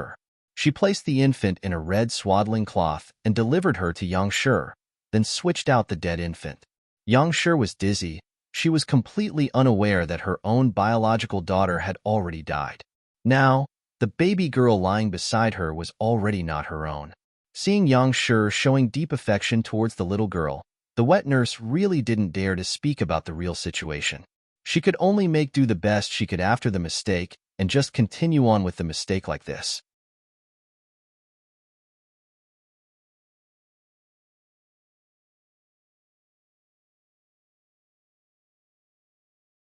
Chapter 589. The secret to her background, 3, before 5 years old. Because when she was born there was the different natural phenomenon and the multicolored lights. Su Luo had a blessed childhood of having everyone circling around her wishes. Yang Shi also, because of Su Luo, was unfailingly pampered and spoiled by Su Zian. Even Madame Su's all kinds of jealous hatred could not do anything about Yang Shi. The wet nurse, seeing this situation, naturally concealed everything in the dark tightly, not daring to leak out half a sentence. However, a person relying on looks, once the looks declined, love also slackened. The love ran out, and then the kindness disappeared. Su Zian did not dote on her as in the past. Then Yang Shi, lacking resourcefulness, naturally would be overthrown by Madame Su. The pitiful Yang Shi, even till death, she did not know that Su Luo was not her biological daughter. Her biological daughter had already died at the time of her birth. Yang Shi, when alive, had already given back the contract of servitude to the wet nurse. The wet nurse already didn't have any fondness to remain at Su Manor and left right away. As to Wang Laoqi, he was the person the wet nurse later married. The wet nurse's relationship with Wang Laoqi was very good. As a result, when she was not careful, she told this matter to Wang Laoqi. However, a secret, if only one person knew it themselves, then that could be called a secret. If it was known by a second person, this secret simply could not stay a secret, simply impossible to continue guarding it. Nangong Luyun tenderly comforted Su Luo by stroking her hair. In the beginning, this king did not believe it. After thorough investigations from many angles, then I was convinced that what Wang Laoqi said was the truth. So, to say it clearly, I am not the biological daughter of Su Zian, right? Su Luo had one hand holding up her chin, her expression the same as always. Hearing she was not Su Zian's biological daughter, Su Luo let out an enormous breath in relief. She was not very fond of Su Zian. If her body did not have his blood flowing through it, Su Luo naturally was very happy. But Su Luo also knew that with Su Zian's easily swayed temper, in the future, he certainly would be out of luck. At that time, If she was hindered by filial piety and did things that violated her own wishes, then that would really make a person be out of sorts. Yes, you are not Su Manor's fourth Mississippi. Nangong Luyun firmly held her hand. Without the identity as the fourth Miss of Su Manor, she would merely be introduced as a commoner. Then this truly is too great. I really am afraid of inheriting something bad from his body. Su Luo happily smiled. Why is it you didn't tell me earlier? This is a good thing. Why must you conceal it from me? You, this girl, really? Nangong Luyun forced a smile and repeatedly shook his head. Looks like before, he was worried over nothing. According to normal reasoning, knowing their father and mother were not their biological ones, wouldn't they be heartbrokenly grieving while weeping to the skies and grabbing at the earth? This girl's reaction was often surprising. In fact, how could he know? This fourth Miss Su was not the fourth Miss Su. Her inner being had already been switched to another person. The current Su Luo had completely no feelings towards Su Zian, this cheap father, and she had no impressions of Yang Shi that had died earlier. Not being their daughter, as far as she was concerned, this was a good thing. Since I am not Su Zian's daughter, then who are my biological parents? Were you able to find this information? Su Luo had both hands cupping her face, looking at Nangong Luyun with puzzlement. She hoped her biological parents were not troublesome characters. Nangong Luyun slowly shook his head, somewhat defeatedly sighing. Very difficult to check, I need time. Don't you find this odd? A sharp light flashed through Su Luo's eyes. At that time, Yang Shi's daughter had just stopped breathing and I was placed at the wet nurse family's doorway. How can there be such a timely thing? This point, isn't it worth being suspicious of? Yes, at that time, the wet nurse was being used by someone. Nangong Luyun seriously said to Su Luo, if Yang Shi's infant daughter hasn't died, she could not possibly offer you shelter.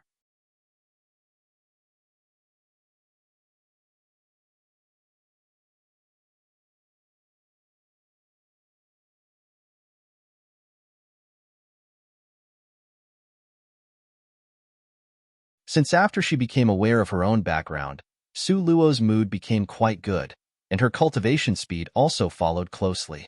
That piece of paradise next to the rock garden's waterfall, one could see her silhouette from early morning to the evening.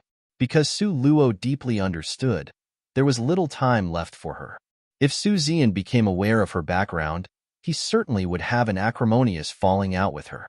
In addition, there was Su Qing who disappeared and was secretly glaring at her like a tiger watching its prey. She could not hide behind Nangong Luyun every time, seeking his protection and care. She had to quickly mature, to assume personal responsibility, meeting these eroding winds and frost. Because she was single-mindedly focused on cultivating, as a result, time flew by. This day, next to the waterfall, Su Luo suddenly opened her eyes. Nangong Luyun, who had continuously accompanied her at her side, at the same time, stopped his work. He gazed at her with deep concern. What happened? Have already arrived at the peak of fourth rank, but that last juncture, no matter what, I can't break through. Su Luo fidgeted and scratched her head. She had already strived hard for a month, but it still was no good. Really made a person's heart anxious. From the middle of the fourth rank to the peak of fourth rank, her cultivation was very smooth, just as if the entire way was unimpeded, but at the doorstep between the peak of fourth rank to the fifth rank, she was locked out that door and refused entry.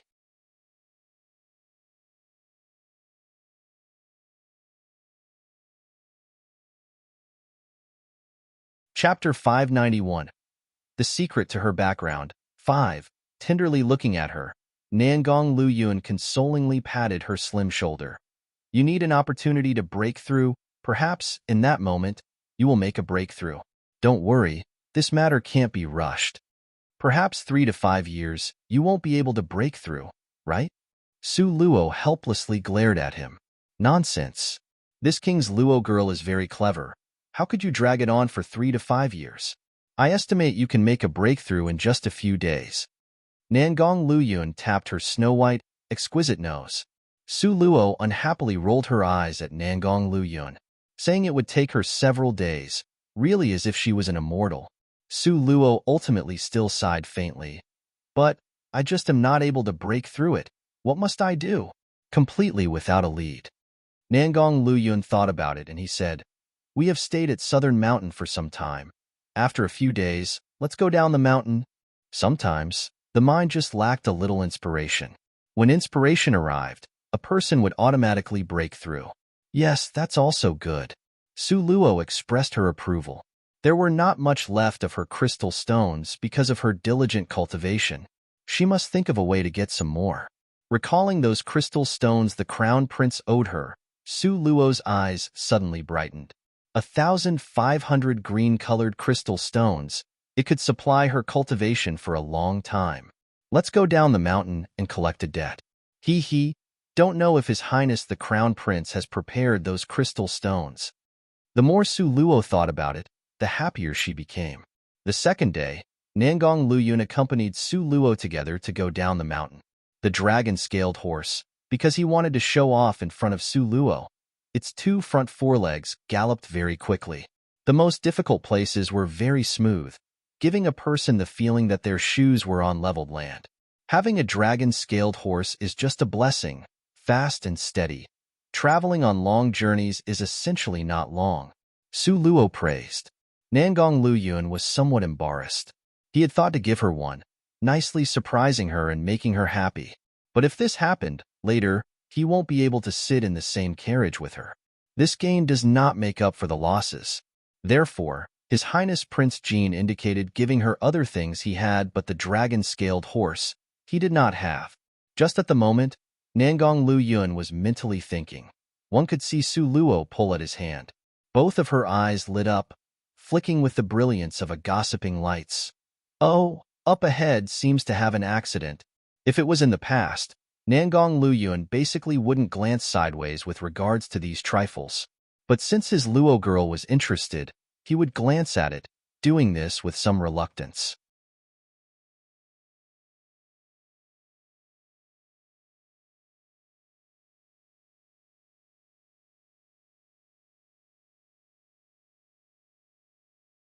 Chapter 592. The secret to her background. 6. There were sounds of shouting, cries of pain, and the fierce whinny of horses everywhere. It was simply a chaotic mess. Just because of that person from the Crown Prince's manor charging through violently, it led to this entirely extremely chaotic situation. Now, the soldiers for the city defense rapidly rushed out, breaking into the crowd to control the horses.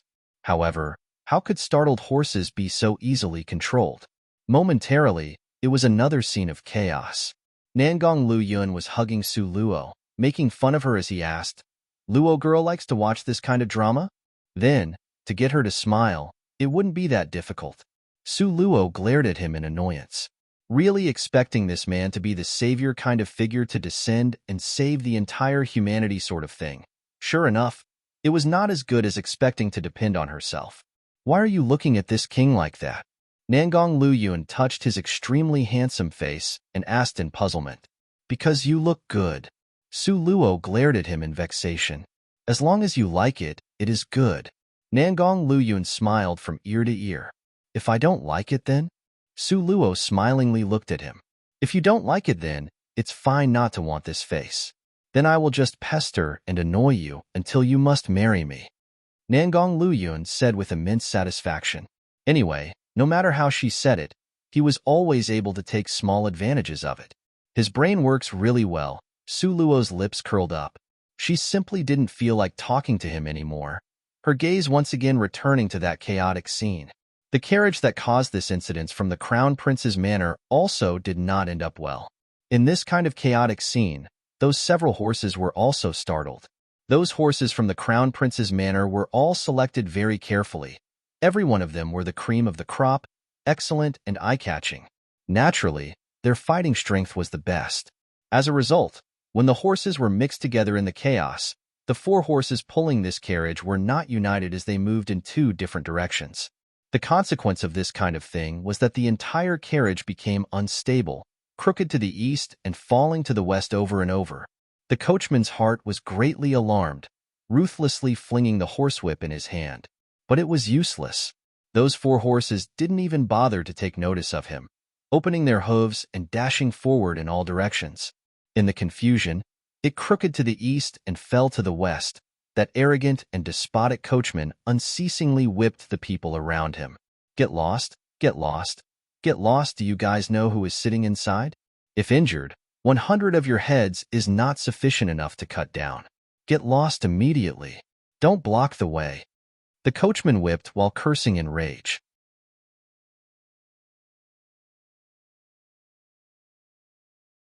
His manner was still as unbridled and vile as before, but you could hear that his tone seemed to be utterly discomfited, and he was about to lose his mind out of fear.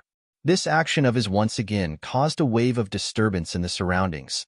The scene appeared extremely confusing. Because the horse carriage was from the Crown Prince's manor, the soldiers from the city defense might be angry, but wouldn't dare to speak. The only thing they could do was to hurry those horse carriages to the side of the road. But because of the chaotic scene, not only were they of no use, instead, this caused the soldiers from the city defense who were everywhere to be injured. Seeing the constantly howling in grief crowd that was also crying out in pain, those ordinary citizens that was stepped on by the horses nonstop, a thread of fury flashed across Su Luo's eyes. She found that if it continued like this scene originally had no such absurd disaster. All of these people were dragged in by the servant from the Crown Prince's manor. Su Luo glared at the horse carriage from the Crown Prince's manor. A chill flashed through her eyes. But now, the most important thing was to appease the startled horses. Thus, Su Luo quietly approached the dragon-scaled horse and softly muttered a few words at its ear. The dragon-scaled horse was more cooperative and prone to take the initiative to Su Luo's requests than Nangong Luyun. Met with Su Luo's instructions, it mulled over once, breathing deeply. It whinnied towards the crowd with a sound that jolted the sky. Once the dragon-scaled horse came out, those young colts seemed to have found a pillar. Each and every one of them immediately calmed down. They issued low-volume whinnying sounds, and they had frightened looks on their faces.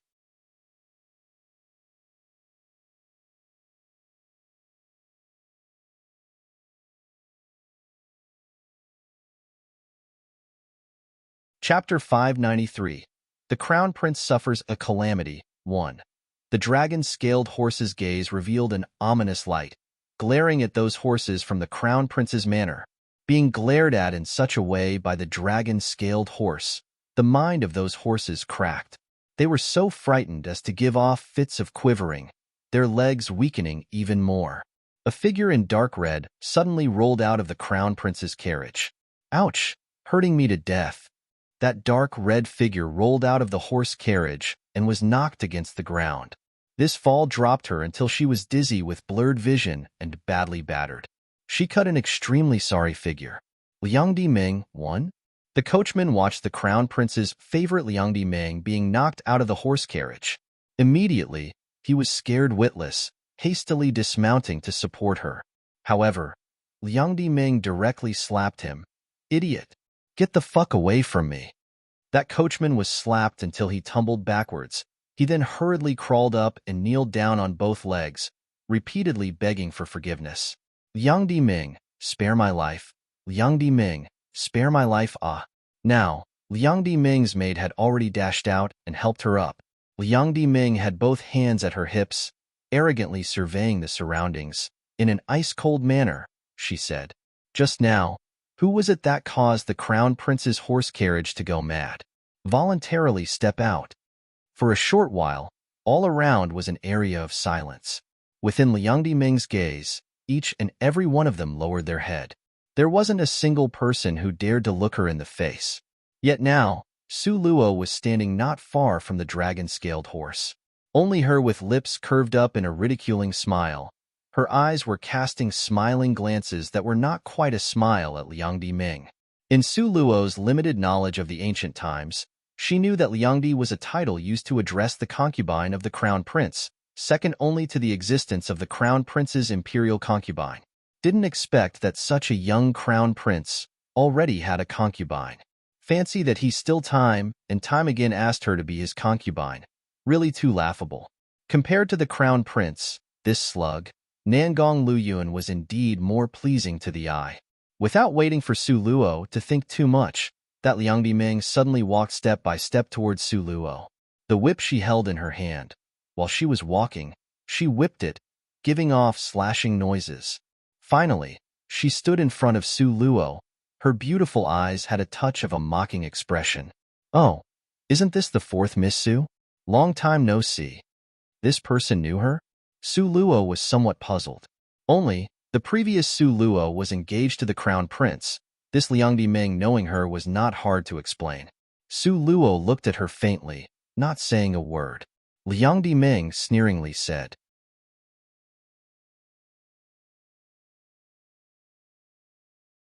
"I haven't returned to the capital for a long time. I have just returned and heard the crown prince doesn't want you." Su Luo, tell me, aren't you humiliated? Long time not at the capital? Could it be that news was so inaccessible that she didn't even know the news of her being together with Prince Jean? Su Luo faintly smiled. "His Highness the Crown Prince? Since you like him, then take care of him well, so as to avoid him coming out to ruin the daughters of good families." Liang Diming's family was also an influential one and had resided in the south for a long time. This time, something happened at home, so she was delayed at home for more than half a year before returning. However, she did not know that in this more than half a year, with regards to Su Luo, was equivalent to rebirth from fire.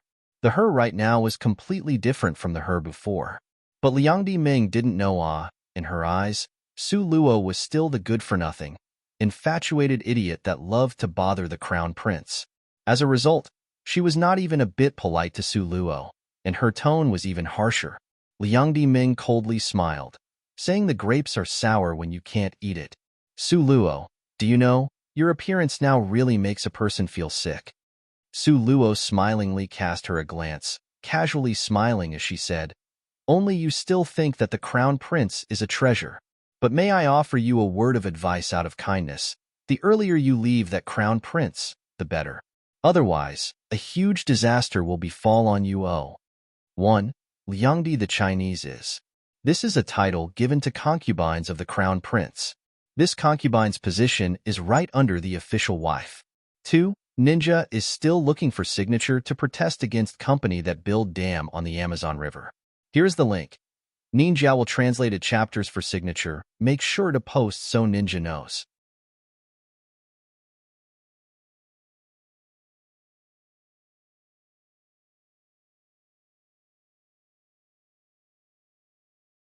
Chapter 594. The Crown Prince Suffers a Calamity. 2. Liang Diming pointed at Su Luo, throwing back her head and bursting into loud laughter. She laughed so hard. Tears nearly fell out. "You still dare to say such falsehood? The smell is simply too sour." To actually say the crown prince would be out of luck, to actually advise her to leave the crown prince. This was simply so cunning as to catch something huge falling from the sky. "Believe it or not, I'll leave it to you." Su Luo smiled lightly, unspeaking. Liang Diming repeatedly sneered, "Su Luo, the crown prince doesn't want you, so you tried to ruin his reputation outside. Today, I, in the identity of the crown prince's Liangdi, teach you, this loathsome girl, a lesson." Just now, Liang Diming, under the gaze of the public, tumbled down and was badly battered from the fall. Moreover, this was seen by Su Luo. This made the always arrogant and proud Liang Diming, who thought Su Luo was still an ant-like good-for-nothing, be in a very bad mood. And whenever she was in a bad mood, she often liked to use the people around her to vent her feelings. This time Su Luo very unfortunately chanced upon it.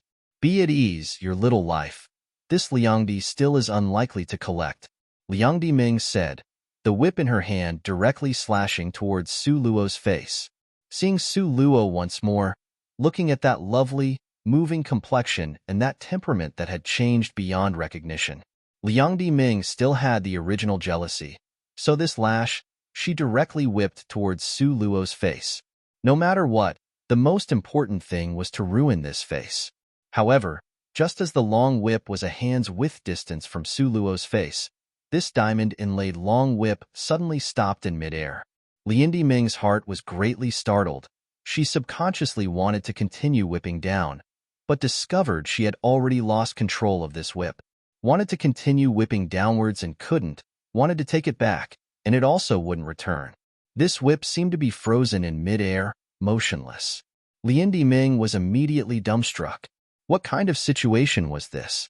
Just at this moment, that carriage engraved with the image of the imperial phoenix's curtain over the doorway was pushed open by a snow-white, thin finger. Soon after, a handsome countenance that drove all living things crazy was revealed. Seeing that handsome face that was sufficient to drive people crazy up close, Liang Ming's body suddenly became rigid, both of her eyes sluggish. Her gaze was glued to Nangong Liuyun's appearance, difficult to leave it for even half an inch. Nangong Liuyun stepped out of the horse carriage and, without restraint, walked to Su Luo's side, standing with his hands behind his back. He merely stood there casually, but the majestic presence of an expert being emitted from his entire body, vigorously imposing.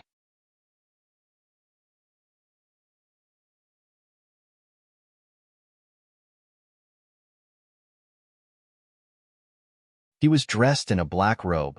On it were sewn several snow lotus blossom with silver threads.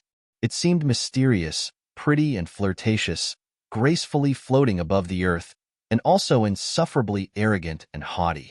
Once he appeared, it was dazzling, exciting the soul and will of the people, seizing the attention of everyone at the scene. Su Luo couldn't help but lament in her heart, an evildoer. He really was an evildoer.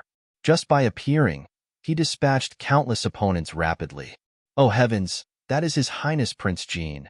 Just now the person who took action to save us was actually His Highness Prince Jean. His Highness Prince Jean is formidable. Long live His Highness Prince Jean. Among the crowd, don't know who first shouted out, "Long live His Highness Prince Jean." Soon after, countless number of people followed to cheer loudly. The voices resonated, excited as if their blood was injected with energy. Nangong Liuyun merely lifted his right hand. The originally noisy scene immediately became silent. Only those pair of eyes were bloodshot from being impassioned. All of them very excitedly gazed at the godlike, omnipotent His Highness Prince Jean. The worship in their eyes were hard to conceal. Su Luo unhappily slanted Nangong Liuyun a glance, and once again looked at the masses who were kowtowing on the ground not far away. Plainly, in Nangong Liuyun's eyes, their existence was like ants, dispensable. Even he was disinclined to reach out and help. But each and every one of these people was emotionally moved to the point of burying their head in their hands and crying because of him. This was really. Su Luo was incapable of describing it and felt that Nangong Liuyun's charisma was incomparable and everywhere.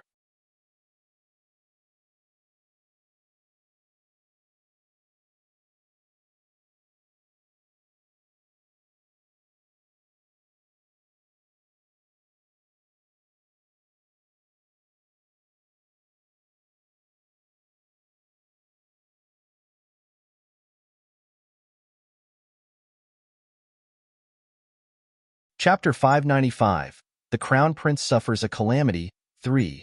At this time, under Nangong Liuyun's thick, sharp eyebrows, that pair of deep phoenix eyes lifted slightly, coldly and severely shooting towards Liang Ming. Being swept by that kind of apathetic gaze lacking any emotions, Liang Ming's heart cooled. A coldness started to spread from the soles of her feet and up, rapidly rushing out towards her limbs and hundreds of bones. It caused the blood in her body to condense immediately, stiffening her to stand at the original spot. Just now, what did you say? Nangong Liuyun's cold and detached voice was like the Grim Reaper, pronouncing a sentence, echoing by Liang Ming's ear. Jean, His Highness Prince Jean. Liang Ming's original conceit and arrogance, after seeing Nangong Liuyun, at that moment, vanished like smoke. Liang Ming secretly in her heart, angrily thought. Clearly, the Crown Prince's position was much higher than His Highness Prince Jean. She, in the position of the Crown Princess Liangdi and the future imperial consort, her status might not necessarily be lower than His Highness Prince Jin's. However, every time she saw His Highness Prince Jean, she was conscious of being cut off to the size of a dwarf. She didn't even dare to breathe out, Even her heart was jumping like a little deer in the headlights, making her endlessly bashful. Nangong Luyun coldly and detachedly shot her a glance. Still recognize this king? Recognize. Naturally I recognize. Liang Diming squeezed a smile out of the corner of her stiffened mouth. However, Nangong Luyun didn't even appreciate the kindness. His face was wooden and his eyes were sharp as knives. Since you recognize this king, then you ought to have recognized this king's little princess. 1. You tell me, offending the little princess is what kind of offense? Little princess? Liang Diming felt her head become somewhat dumb. Was it because she had left for too long, or had the world changed too fast? When had His Highness Prince Jean took a wife who became his little princess? And who was that little princess? Liang Di looked left and right, and discovered there was only 2 women in front of her eyes, she and Su Luo. It couldn't be. Su Luo, right? This was worse than killing her, and she still wouldn't believe it. Nangong Luyun grasped Su Luo's slender hand, and a cold intent flashed through his phoenix eyes. This king's little princess is here, announcing their relationship in public in front of so many people, thereby tying this girl to his side. This was something Nangong Luyun loved to do the most. But Su Luo frowned slightly. Under thousands of staring eyes, that Nangong Luyun would so declare it like that, it really was somewhat inappropriate. Now, they were giving a try at a relationship to see. It was not like they really were together. Him doing this, wouldn't it cause some misunderstandings?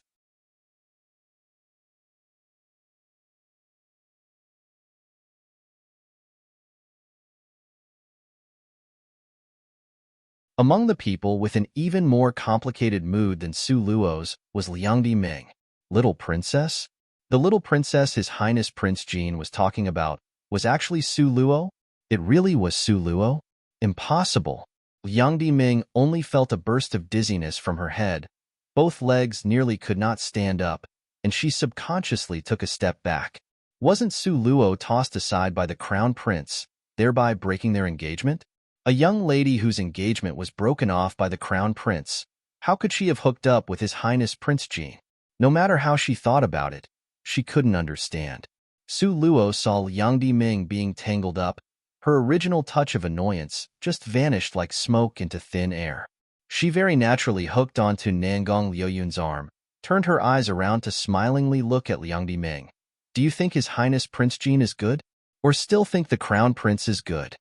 For a period of time, Liang Diming stared blankly and was stumped for words. If you asked her to choose, she certainly would select His Highness Prince Jean. This was for sure. Really? You also feel that His Highness Prince Jean is much better than the crown prince? Su Luo happily watched Liang Diming. Liang Diming knew, if she didn't refute this, when the crown prince heard of this matter, he would peel off her skin and remove her tendons. As a result, Liang Diming stiffened her neck and hurriedly said, "Who said so? Isn't it written on your face?"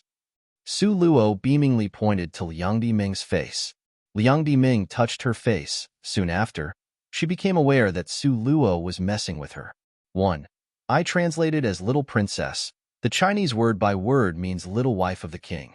Part could mean imperial concubine and imperial wife. I choose little princess because Nangong Luyun is using it as a pet name, and they are not even engaged, therefore princess sounds better. Since marrying Nangong Luyun, who is a prince, would make Su Luo a princess.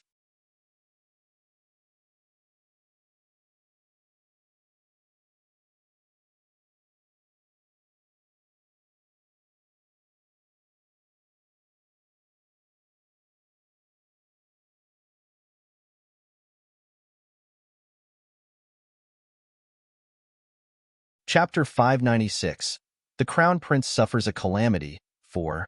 Liang Diming was immediately ashamed into anger. Su Luo, you would go so far as to deceive me? How did I deceive you? It really was written on your face, okay? The Crown Prince is your husband and lord. If you really felt that he was better than His Highness Prince Jean, why do you still need to hesitate for so long? Su Luo's eyes contained a smile, but the depths of her pupils shone like an icy sword, directly penetrating through a person's heart. Liang Diming clenched her fists tightly, but had no way to refute it, because what Su Luo said was completely correct. even though she was already married to the crown prince. But in her heart, His Highness Prince Jean was the real perfect Adonis in this world, the lover in her dreams. Su Luo was all smiles as she looked at Liang Ming. Now, His Highness Prince Jean is mine, while the crown prince is yours. See, didn't I tell you already? Since for you, the crown prince is someone you are fond of, then guard him well. That kind of man, I, Su Luo, am not interested in. Liang Ming stared fixedly at Su Luo, her eyes exploding with malicious rays of jealousy. She felt that in a former incarnation, she must have owed Su Luo. Therefore, in this life, no matter what, she was unable to win in vying for something with her. Originally, she believed that this loathsome girl was abandoned by the crown prince and was unable to press down from above her head again, riding roughshod over her. Her heart had just started to be extremely happy, but then unexpectedly learned of this grievous news. She actually had His Highness Prince Jean take a fancy to her? This news was simply a bolt from the blue, on the spot hacking Liang Ming until she was dizzy from her head spinning. Su Luo watched her and smiled, very pleased with herself, and raised an eyebrow. Both of Liang Ming's hands were clenched into fists. Her pair of eyes that were glaring at Su Luo seemed to spit out flames. Liang Ming tried to endure it but really could not bear it. Her gaze turned to Nangong Luyun.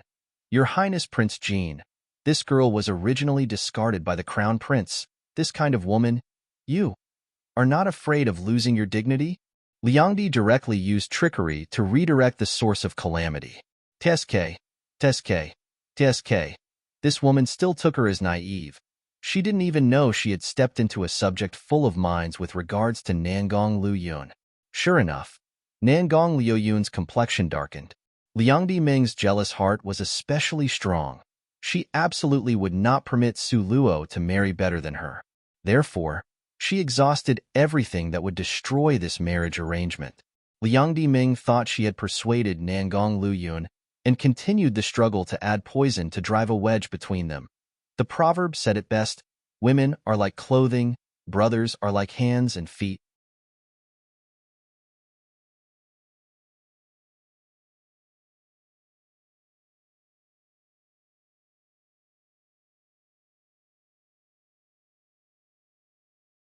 Your Highness, is it because you wanted to anger the crown prince, so you deliberately got together with Su Luo? Nangong Luyun's complexion seemed to be shrouded in a layer of icy frost. Su Luo still felt that the atmosphere was not bad enough. With one action, she pushed away Nangong Luyun's wrist, pretending to be furious and glaring at him. You devious Nangong Luyun, as it turned out, you deliberately got close to me because you wanted to infuriate the crown prince. I'm going to ignore you from now on. A satisfied expression flashed through Liang Ming's eyes. Able to create a crack in their relationship, able to make Prince Jean reject Su Luo, she would be especially happy. However, the delighted expression on her face only lasted a second and was promptly frozen motionless.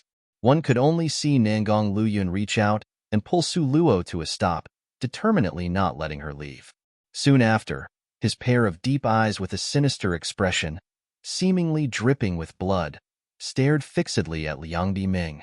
The corner of his mouth hooked into a demonically charming, ice-cold, angry smile. Liang Ming, in the next instant, subconsciously took a step back. Nangong Luyun's gloomy and cold voice sounded at her ear. Don't be afraid, this king will not kill you. Nangong Luyun's tone was steady, making Liang Ming's heart slightly calmer. However, the next moment, the latter half of his sentence came out and made Liang Ming drop from the clouds. Because Nangong Luyun smilingly looked at her, but his tone was dripping with blood. Go back and tell Nangong Liujue to complete the preparations to settle the debt. Settle a debt? Liang Ming, because of being too stunned and terrified, her voice trembled slightly.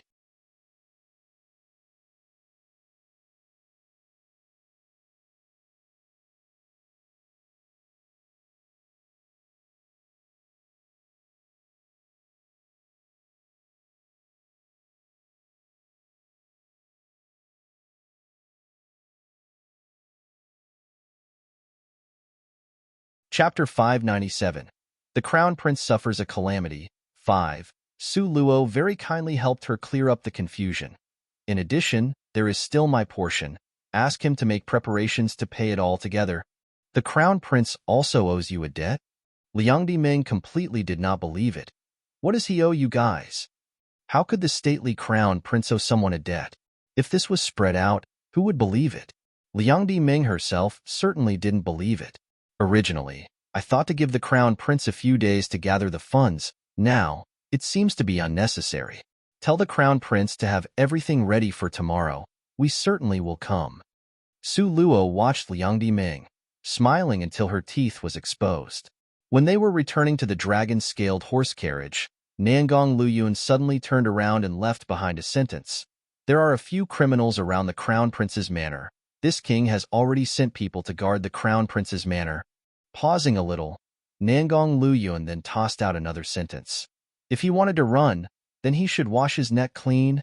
Finished speaking, Nangong Luyun pulled Su Luo along, returning to the carriage, leaving behind a completely bewildered and at a loss Liang Diming. Liang Diming had a faint, not-so-good premonition in her heart. She felt as if she had charged into a calamity. Liang Diming returned to the crown prince's manor in a daze. Every night, there was music and song in the crown prince's manor from pleasure-seeking, seeming very lively and bustling. The crown prince was completely lacking the nervousness and panic of someone who owed a debt. Now, he had beautiful women and delicious wine every night. There was music and song, enjoying the extremely lavish pleasures of life to the ultimate. Seeing Liang Diming return, the crown prince seemed especially happy, drawing her into his chest. The wine cup in his hand moved to her red lips to give her a drink. In the beginning, Liang Diming was still worried, but seeing the crown prince like this, her nervous heart finally was able to relax slowly. It looked like even if the crown prince owed a debt, it wasn't that much. Liang Diming's hand covered the crown prince's hand that was holding the cup and in one mouthful drinked it all down. Liang Di softly fell into the crown prince's embrace. Her slender fingers at his chest started to move up. Her voice was gentle, sweet, and enticing.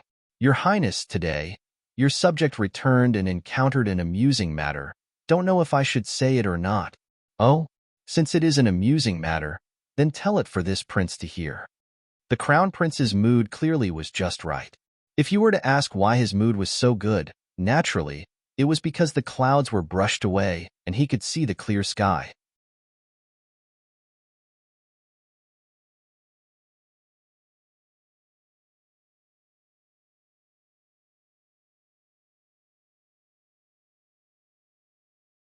In the beginning, when he came back from the amethyst-thorned island, his face was gloomy all day long, overly suspicious of everyone. Every day, he was super nervous, afraid that Nangong Luyun and Su Luo would drop in to demand he pay the debt. But one day, 2 days in succession, more than a month passed, there was no indication that those two would come and demand payment. Consequently, the crown prince immediately became content and easygoing. The crown prince felt they had not come to demand payment for such a long time. Most certainly it must be there they felt that stock was too comical and too laughable. No one took it seriously. So like this, the crown prince was not even a little worried. How could Liang Diming have known about the twists in this road? Now, she was straightforwardly narrating the matter of her encounter with Su Luo today to the crown prince as a joke for him to hear. Naturally, she would ignore and disregard the part of her arrogant and despotic coachman. In the beginning, the crown prince's expression was still good, but as he continued to listen, hearing Su Luo appeared, his expression became complicated. Hearing that Nangong Luyun appeared, his complexion darkened. Afterwards, when mentioning the demand for payment, "What did you say?" The crown prince, without the least bit of warning, suddenly stood up. A thump sound echoed. Liang Diming, who was wrapped around him in his lap, suddenly, her entire person was dropped onto the ground, directly thrown off. She was just about to play the role of a weak, pitiful female to win some sympathy, but the crown prince, with one grab, picked her up, his action boorish and uncivilized. His pair of eyes was the size of copper bells, glaring at Liang Diming. "Did you just say, Nangong Luyun and Su Luo will come tomorrow to demand payment?"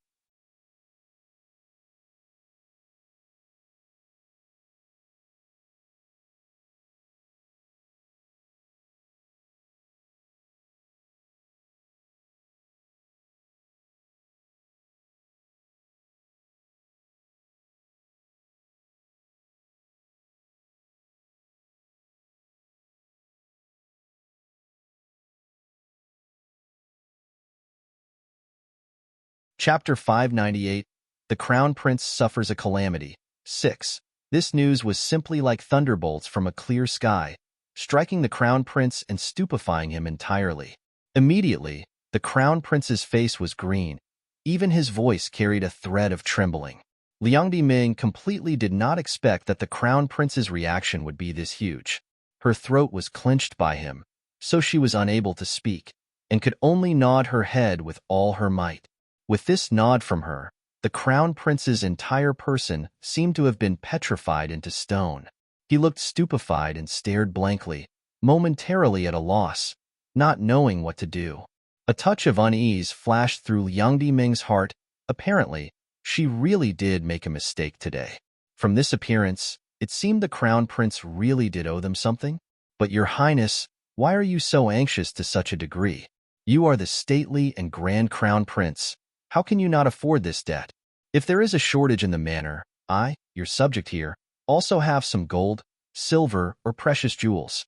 The Crown Prince was just in the midst of being worried when his ears heard Liang Ming's words that he took exception to. Immediately, a portion of anger soared up. He bluntly slapped her heavily in the face. Idiot! Liang Ming was slapped stupid by this hit. Her entire person felt dizzy and confused, completely unsure of what reaction she should give. Instead, the Crown Prince roared and yelled at her.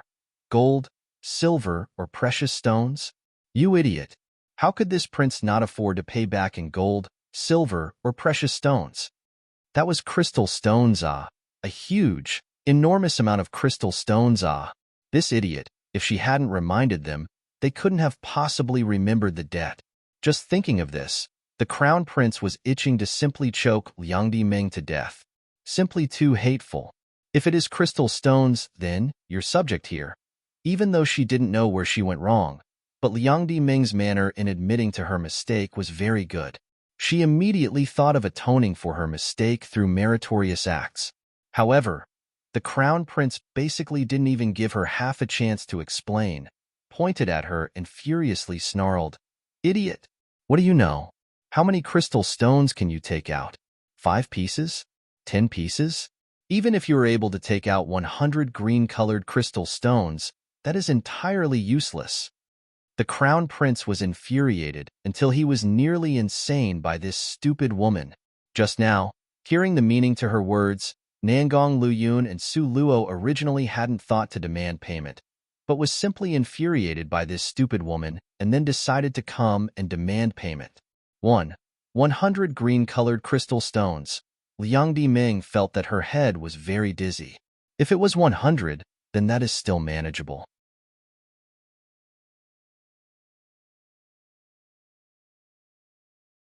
The Crown Prince angrily kicked her ferociously. His kick directly sent Liang Ming flying into the wall. The strength of this kick was very great, the kick directly leading to blood pouring from Liang Ming's forehead. Immediately, a little steam bun-sized bump appeared. The Crown Prince was directly angered until he became muddled. He used his trembling fingertips to point at Liang Ming. You this kind of slut. Liang Ming really was at a loss. What did she do wrong, boo? You just wait for it. If tomorrow they really do come to demand payment, you just go drop dead. Go die. The Crown Prince, seemingly electrified, kicked Liang Ming with his foot. After he finished kicking, the Crown Prince turned around and immediately left. His pace was hurried, walking away in a rush. Your Highness, where are you going? Liang Ming propped herself up from the ground, crawled up in a wretched manner, and only saw the Crown Prince turn around quickly to rush outside. Seeing this attitude, was the Crown Prince thinking of taking the route of running away? In the end, how many green-colored crystal stones was it? To actually force the Crown Prince to this end? Liang Ming's eyes was seeped in tears, and wanted to warn the Crown Prince of what His Highness Prince Jean had said. But in a blink of an eye, even the Crown Prince's shadow had disappeared. Liang Ming covered the wound on her forehead, and with great difficulty, moved to sit on the red sandalwood chair on the side. Today's matter was too upsetting. Even now, she still hadn't managed to react fully.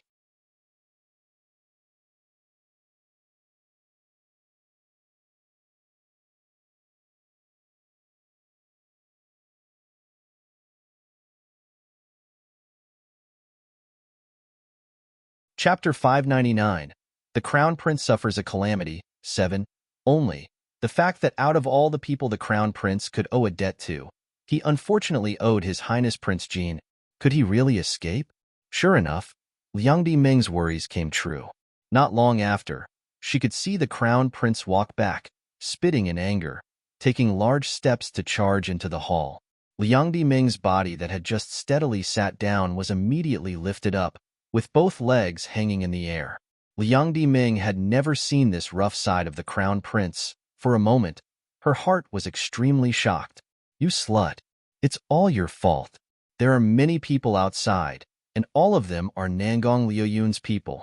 His Highness Crown Prince ruthlessly threw her on the floor, angrily sat on the chair, picked up the wine and directly poured it down his throat.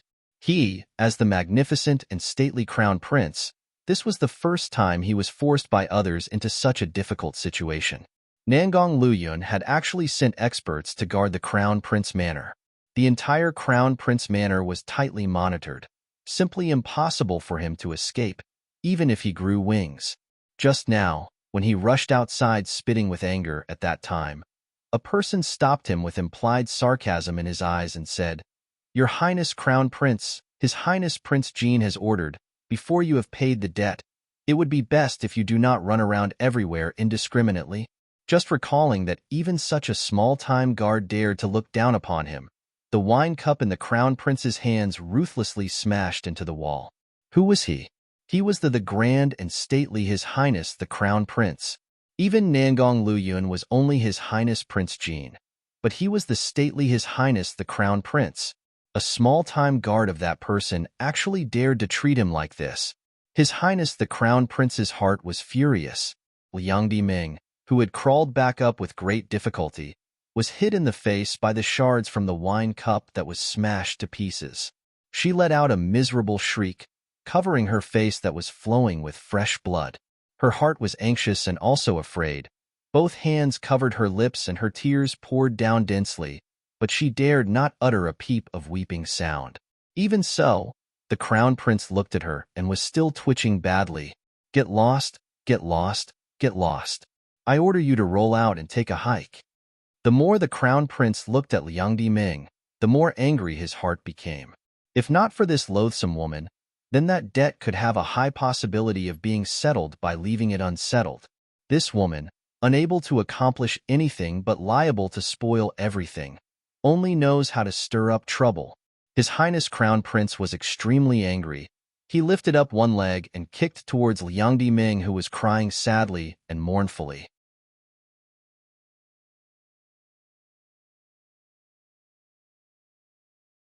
One could only hear a bang sound, and Liang Ming was kicked flying into a parabola shape towards the outside hall. Afterwards, she fell heavily on the ground. Then, not a trace of sound of movement could be heard. At this moment, the entire Crown Prince's manor was quiet and noiseless. The servants were staring blankly at the devastation that had happened. Each and everyone's face was colorless, looking at each other in dismay. Their hearts had been frightened very badly. The Crown Prince could even beat up Liang Ming, who he normally favored the most. Wouldn't they, as servants, become even more of a cannon fodder? In a moment, every servant scattered like the birds and beasts, all of them escaping until no one was left.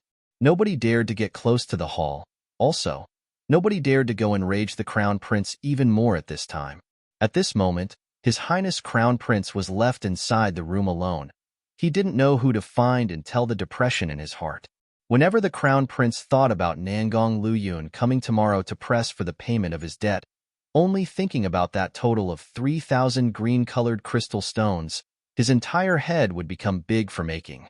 3,000 green-colored crystal stones. So many, even if he was to sacrifice everything that he had, and then ran to find the Empress for the rest, it was still not enough. What to do? What should I do? Close to the dead of the night, His Highness Crown Prince still remained inside the room, pacing around anxiously. The sweat on his face flowed like a river, again and again. Suddenly, his line of sight stopped on the treasure pavilion made of yellow rosewood. Looks like, in the end, he could only use that method. A happy expression flashed across His Highness the Crown Prince's eyes. The second day, the sun rose 3 poles high. Only then did Su Luo languidly rise up from the covers.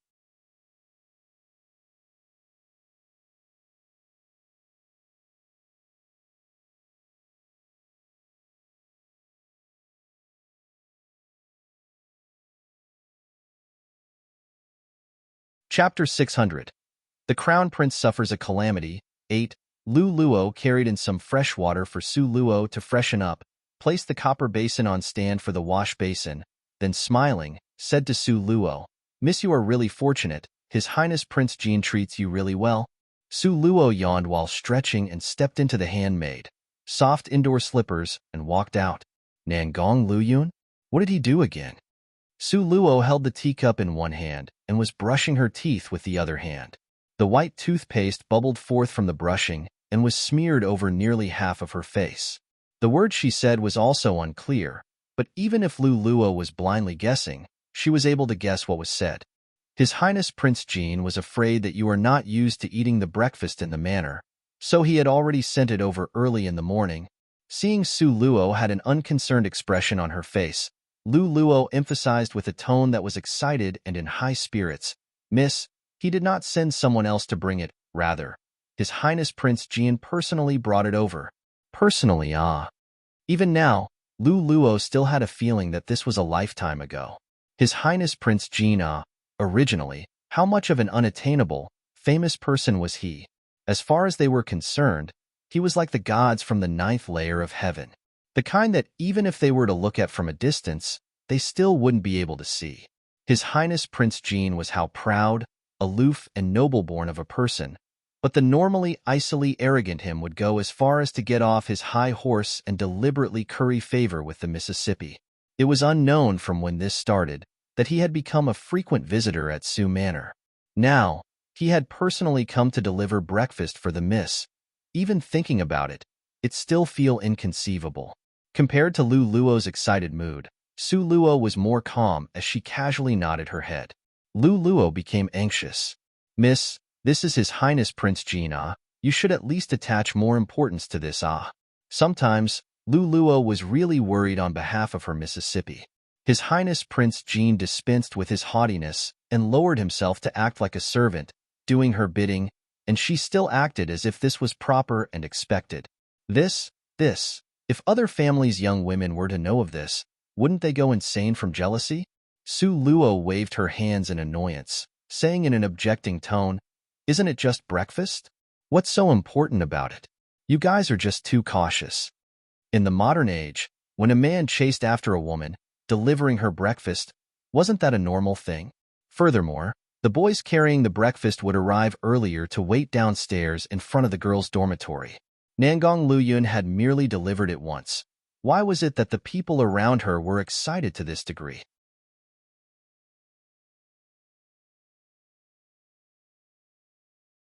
Really incomprehensible, Su Luo brushed her teeth while shaking her head. Lu Luo, having heard what was said, nearly fell from being stunned. His Highness Prince Jean seldom would so painstakingly curry favor with someone. Alas, recalling just now the dialogue she heard between Ling Feng and His Highness Prince Jean at the gate, she sighed frankly and shook her head. Just now, Ling Feng had wanted to help His Highness Prince Jean carry the food box. Unexpectedly, His Highness had actually shot him a harsh sideway glance. "Spill it. Can you compensate for the loss?" Ling Feng became twisted into chaos on the spot. He, as the grand, 6th-ranked martial artist, how could he carry a food box until it spilled? Was he being taken as useless material? "Your Highness, you being like this, isn't it being too spoiling towards Miss Su?" Ling Feng scratched his head, muttering to himself for a long time before he finally weakly asked. He really cherished the memory of that unfeeling, ice-like His Highness Prince Jean that regarded women as nothing. That kind of His Highness Prince Jean was a real man. The him right now was simply what they called a handsome man with tender sentiments. No matter how he thought of this, he couldn't get used to it. Who would have thought that His Highness Prince Jean didn't even bother to cast him a glance, arrogantly raising an eyebrow? This is still far from enough. Then, what to do will be enough. Truthfully, Ling Feng was finally frightened. This was still not enough. Then what more did she want? His heart nearly couldn't bear it anymore. Okay? Nangong Lu Yun held his chin, half muttering to himself. At least until she can't find another person that treats her as well as this king, even if she searched the heavens and the earth. This way, she will stay by this king's side obediently and not run all over the place. You're tuning in to the Romance Rendezvous YouTube channel. We're so grateful for your support, and don't forget to subscribe to join us on this incredible journey through captivating stories. Your generosity through donations truly makes a world of difference, as it's the primary source of revenue that allows me to expand and enhance this channel for you. Thank you from the bottom of my heart for being a part of this adventure.